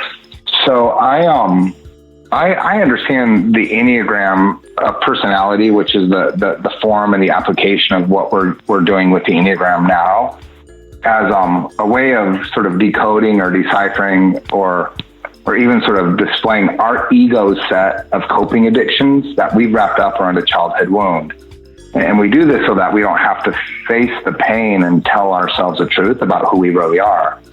And instead, what we do is we allow these coping addictions to sort of fortify the mythology of our own ego projections, which ultimately ends up being some of the masks that we wear or our personality. And so what the Enneagram does is it exposes our personality as a mask and sort of invites us to take this mask off and to really excavate our essence to figure out who we really are, what our true self is, what our essential nature needs to, how our essential nature really needs to come forward so that we can be the gift that we were born and created to be. The title of your book is The Sacred Enneagram. Tell me a little bit about why you wanted to include the adjective sacred. Describe what is the sacredness of the Enneagram? One of the men who's credited for sort of the rediscovery of the Enneagram in the 40s was a Bolivian wisdom teacher by the name of Oscar Ichazo. And what Oscar Ichazo actually did was bring forward 108 different Enneagrams. He called them Enneagons. The 108 Enneagrams that he brought forward, like I said, the one we're most familiar with is the Enneagram of personality, or sometimes referred to as the Enneagram of process. What I tried to do in my book was actually sort of move the conversation forward. And I tried to say, well, if there's an Enneagram of personality, if there's an Enneagram of the passions, an Enneagram of fixations, what does the Sacred Enneagram look? And essentially what the Sacred Enneagram that I'm suggesting in the book is that our Enneagram type isn't fundamentally about the type of person we are, but it's more of a pathway back to God, a path back to our true selves. And so what I do in the Sacred Enneagram is I help folks come to terms with one of the 9 types where they are dominant in. And then I essentially try to suggest that there are 9 different ways to pray. There's 9 different ways to sort of do our inner work, to nurture our own spiritual lives. And when we can discover what our unique path back to God is, there's something deeply sacred, very simple, but still deeply sacred in that. It's interesting because you sort of frame the idea of a personality as like a construct, as this thing that develops because of experiences that you've had and things that you've gone through. But how do you draw the line between that and the person that God designed you to be? Like, where does the line between we are a culmination of our experiences and we are a unique person with a unique personality designed by God? Sure. So what I think the Enneagram helps us do is differentiate and discern the difference between personality and character. And so what I think, when we look at the 9 types within the Enneagram, what we're essentially looking at is character structures. And so what are 9 character structures that help us sort of bring forward our best self? Well, the word character comes from the Greek word to engrave into stone. And I think our character is really the fruit of us being intentional in developing our spirituality and nurturing that, being intentional and really living into and embodying our values, the principles that guide us. Like I said, personality, this comes from the word for mask. And I think the difference between character and personality is character is what we develop through our inner work. But personality really is this collection of fragments. And these collection of fragments, if it's our memories, if it's our eccentricities, if it's our foibles, if it's our quirks. Unfortunately, what a lot of us allow is to let one of these fragments of our personality lay claim to the whole of who we think we are. So if you're funny, or if you're artistic, or if you're really smart, and you want to lead with that, and you over-identify with that fragment, a lot of us end up building personality around that fragment. A lot of us actually sort of fasten that mask to our sense of self, and we begin to polish that mask, and we begin to believe that mask is who I ultimately am. Personality isn't bad. In fact, it's important. It's one of the ways that we transmute and express the gifts of who we are. But there's so much more to us than simply personality.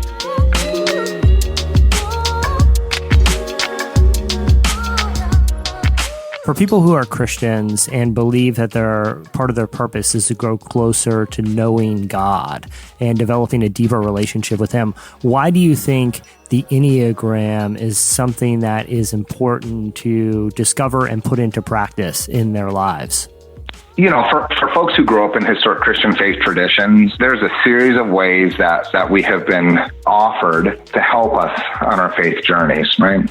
So we have various ways of praying, we have various ways of worshiping, we have various ways of doing Bible study. And all of these things are helpful exercises, let's say, for our soul. But at a certain point, one of our teachers, Father Thomas Keating, says that at a certain point in all of our Christian experience, the way that we've nurtured our spirituality will no longer work.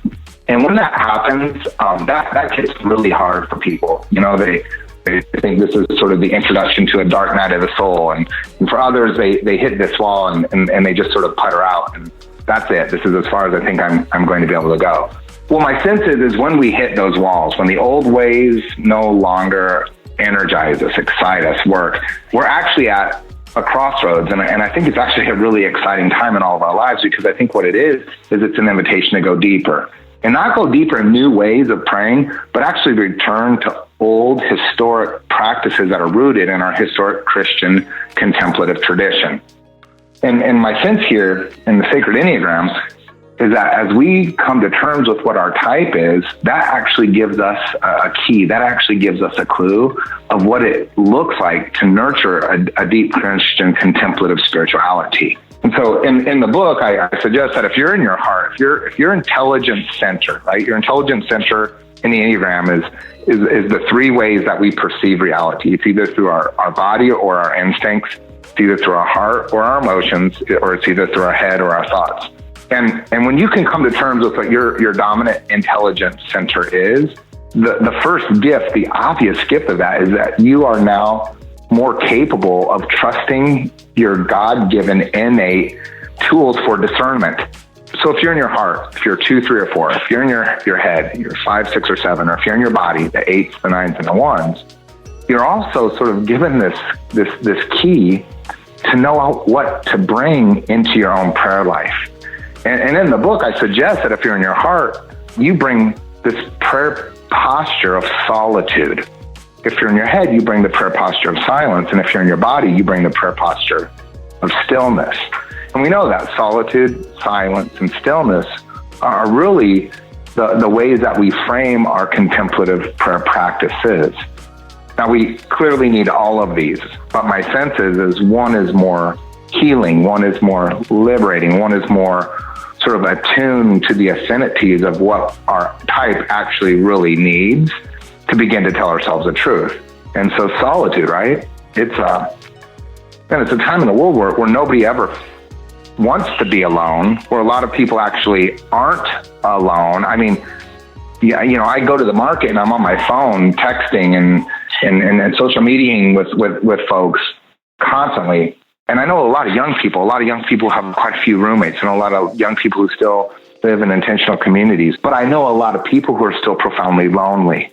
And I think what solitude actually teaches us is to be present, right? Present to ourselves, present to God, so that we can be present to others. Silence, well, there's so much noise in our life. We're distracted. We're constantly distracted by all these digital notifications. And sadly, if we went out for a cup of coffee, I imagine our phones would actually be on the table between us. And what that does is that prohibits us from truly listening.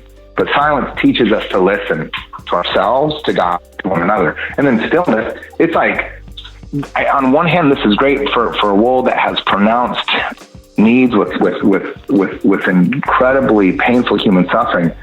But I just feel like we live in a time where there are more nonprofits, more cause-driven, cause-motivated people than ever before. And so solitude, silence, and stillness, right, these contemplative prayer postures become the corrections to what's out of control in our lives. And my sense is the Enneagram actually has clues within it to help each of us know, where is my primary contemplative prayer posture that I bring to how I nurture my inner life? Because for different reasons, and for 9 different reasons, the things that tether us to our addictions keep us from God. But solitude, silence, and stillness helps loosen the grasp that those addictions hold over us.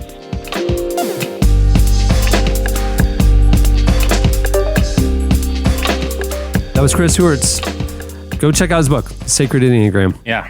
You won't regret it. Yeah. And for people that text and hit us up on Twitter this week about like where should they start, I feel like this is probably the book to start with. This book and the Wisdom of the Enneagram is a little more textbooky. It but is I think a little this bit more. is like a good Christian perspective. The That's textbook is a good textbook. And Father Richard Rohr has written some books. The Enneagram and Love and Work is another one too, as it applies to relationships in your life, that you're both professional and romantic. There's a number of good books. All right, stay tuned. Up next, your feedback. You've been down hard and you've been down there. Yes, my heart is open. No, you can't stay here. Haven't seen you in over a year. It's been so much better. This podcast is brought to you by Together for the Gospel. Together for the Gospel, or T4G, is a biennial conference for pastors and church leaders, held in Louisville, Kentucky, April 11th through the 13th. This year's core theme is about being holy, set apart, distinct from the world. Visit distinctfromtheworld.org for more information and to reserve your spot today. Together for the Gospel 2018 Conference. distinctfromtheworld.org.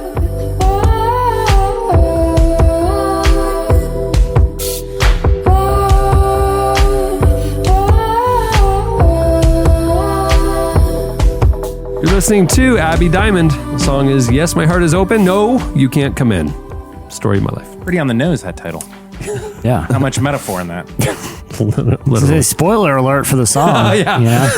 That's actually her Tinder profile. She just wrote that on there. That's like saying that the movie's called We Throw the Ring into Mordor. It's like, well, why don't you? What's the even point of the movie? You can just put it in the title. Okay, it's time for your feedback.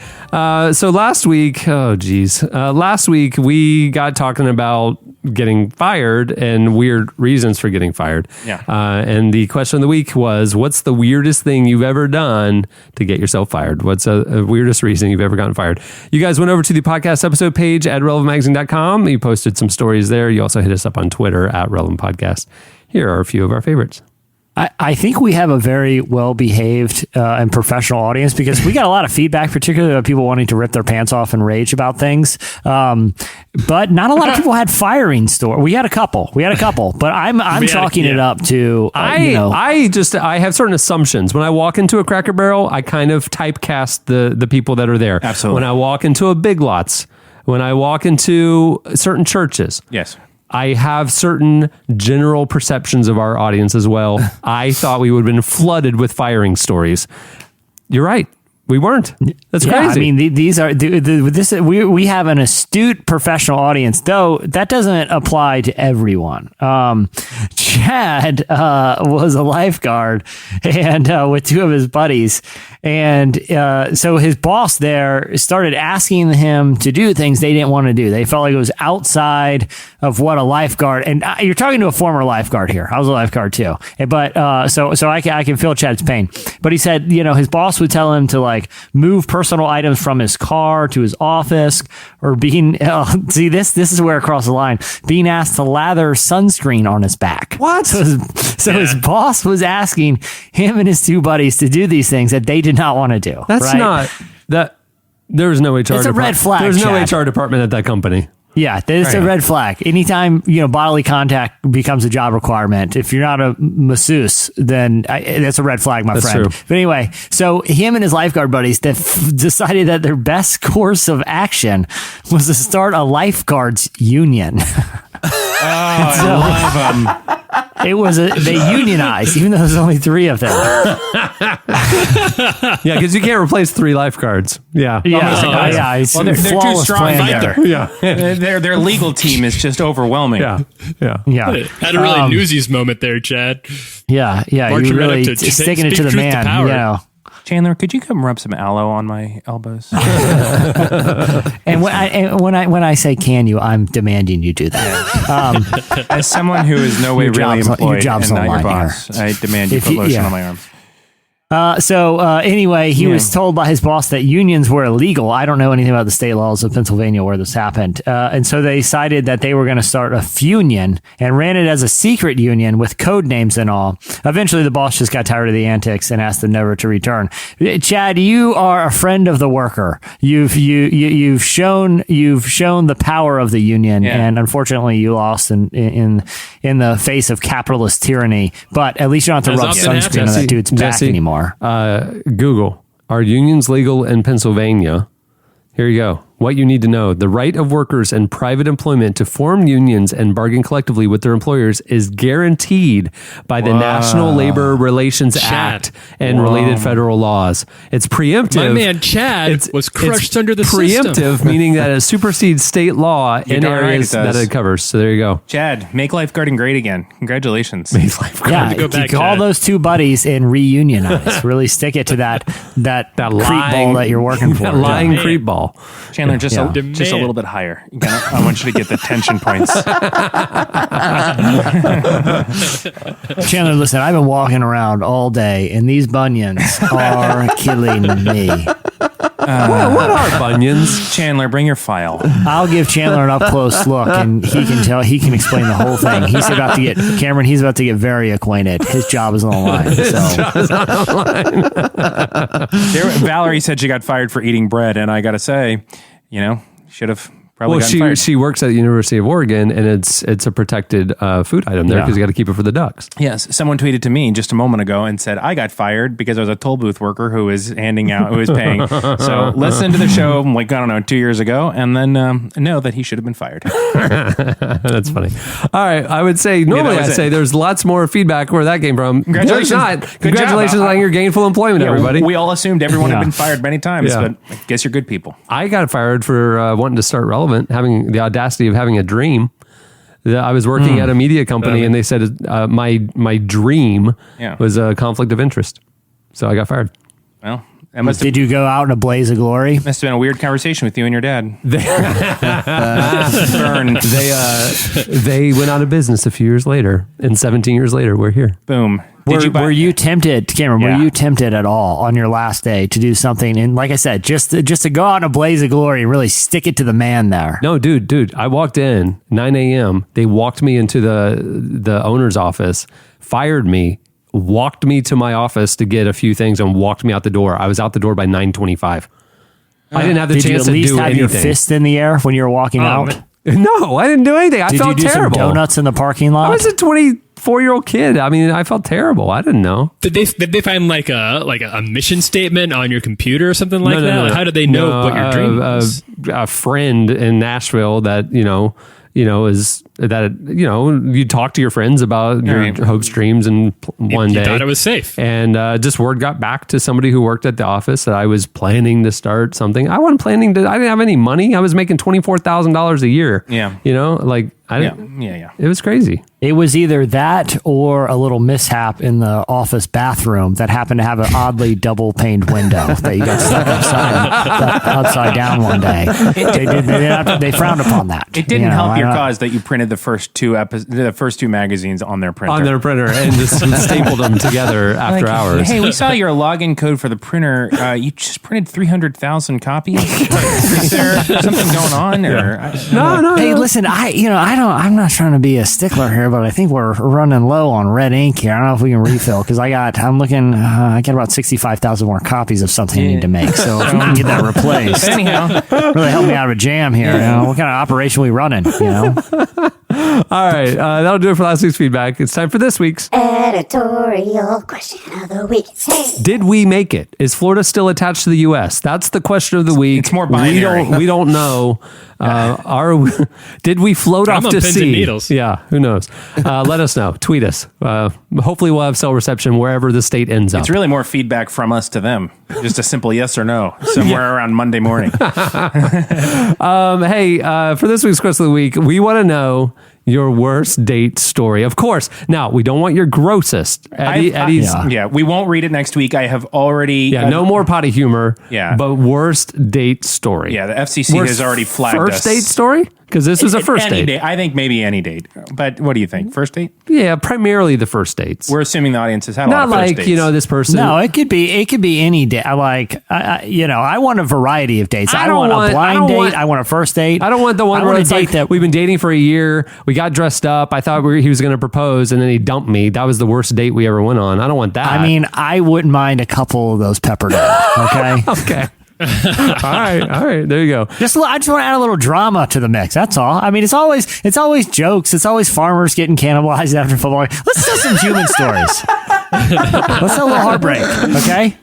People want drama. Hit us up on Twitter at Relevant Podcast, or you can post your longer stories on the podcast episode page down there in the comments section. Can't wait to read these. These are going to be good ones. It'll be good as our state is set adrift as it breaks off from the union this coming week. Right. It'll give us something to do. Yeah, to sit there and read Twitter. There and we're the last dance band on the Titanic, right?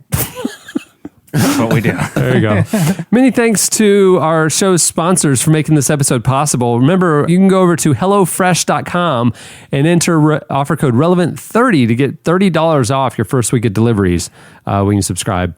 Thanks also to Warby Parker. You can go to warbyparker.com/relevant to begin your free home try-on experience today. You'll love them. And you can go to thetracker.com. That's TRACKR and enter promo code relevant to get 20% off any order. Guys, that is 3 phenomenal companies and products, and I am proud that they sponsor this show. That's amazing. Yeah. After they heard, our college football and slices segment, maybe we really decided to let's just say get this deal while it lasts. Limited time only. Yeah.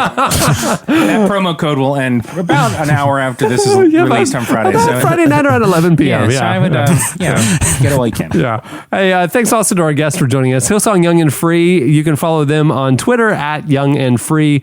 You can probably see them in a finale of any Hillsong United show where they opened for them because they tend to run out without being announced. Yeah. Yes. Also, do not try to apprehend them. Yeah. Do not. They're supposed to be there. They're very quick. They are wily. I will say that. I try to wrap It's like herding cats, man. Yeah. All those young and free kids. I had one pinned and he just wriggled away. It's shocking. It was shocking how wily they are. You can get a net to capture like a few young and frees at one time, but you're not going to get them all. Not going to get all 20. They're all over the place. No, they're jumping. Hey, there's a reason why they're called young and free. Okay, because they're impossible to catch. If you could put a tracker on them, Right. you could at least know where they are. But it's tough to get even a tracker on in their back pocket. It's almost impossible. Yeah. They're pretty quick. Their new single is called Love Won't Let Me Down. It's out now. And thanks also to Chris Heuertz for joining us. His book, The Sacred Enneagram, is also out now. Go check it out. And check us out on, or you can go to Facebook. It's Dromes for Chandler's Big Band. Drones. At SoundCloud, you can find them. Yeah, soundcloud.com/it's Dromes. And I posted He's easy to catch, though. If he shows up on a Hillsong concert, he just kind of walks slowly. slow. I mean, he just gives up. You just say, stop right there. He just raises his hands in the air and just put me in the paddy wagon, take me away. There's no point in fighting. You're going to catch me. I'm a terrible fighter, and I'm an even worse runner. Yeah. So just load me away. He's got the speed of someone leaving their 600th Cracker Barrel. I knew you were going there. I knew you were going there. At least that person's greased up. It's impossible. They're sweating gravy at that point, so it's impossible to wrap them up. Hey, the new issue of Relevant is out now. The cover story is with Father John Misty, and we're getting a lot of feedback about it. How about any from him? Is he cool? Yeah, he loves it. Okay, good. Yeah, he loves it. He never quite know. No, he actually hit me up. He said he saw it, and he said he loved the story, and he said no magazine has gotten it right like this one did.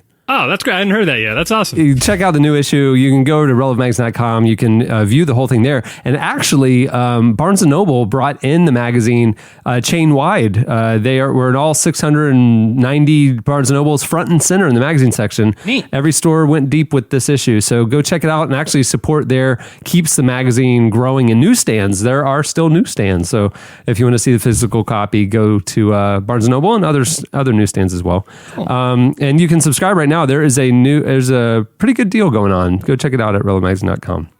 Well, on that note, we'll wrap it up. I'd like to say a fond farewell. It's been a nice 12 years. It's been a nice run. It's actually been 12 years. 3 weeks ago was our 12-year anniversary, and we forgot to acknowledge it as a show. It was I think it was like August 5th of 2005 that we started. So wow. Yeah, I think for the 10-year show, we kind of stopped our anniversaries maybe for a couple of years. Yeah, maybe 15. We'll do a shindig. 15 is the next big one. Yeah, hopefully by next week's recording, hopefully we're around, but hopefully by next week's recording, we'll be in our new studio, at least a makeshift version of it, but the physical space in downtown Orlando. That'll be fun. Kick off a new era there. So there you go. Yeah. On that note, we'll wrap it up. I'm Cameron Strang. I'm Eddie Koffoltz. I'm Chandler String. I'm Tyler Huckabee. I'm Jesse Carey. We'll see you hopefully next week.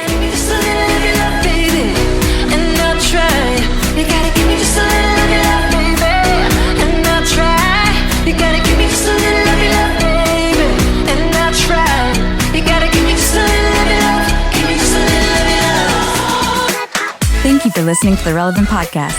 If you like what you heard, be sure to leave us a review on iTunes. Check out other shows from the Relevant Podcast Network in the podcast section at relevantmagazine.com.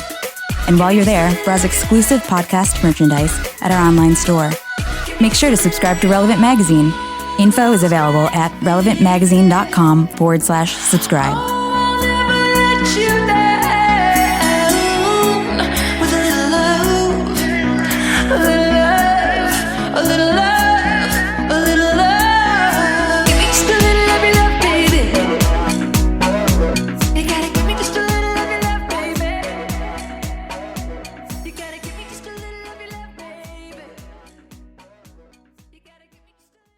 And I'll say this, as cool as it looks in a drink, don't drink it.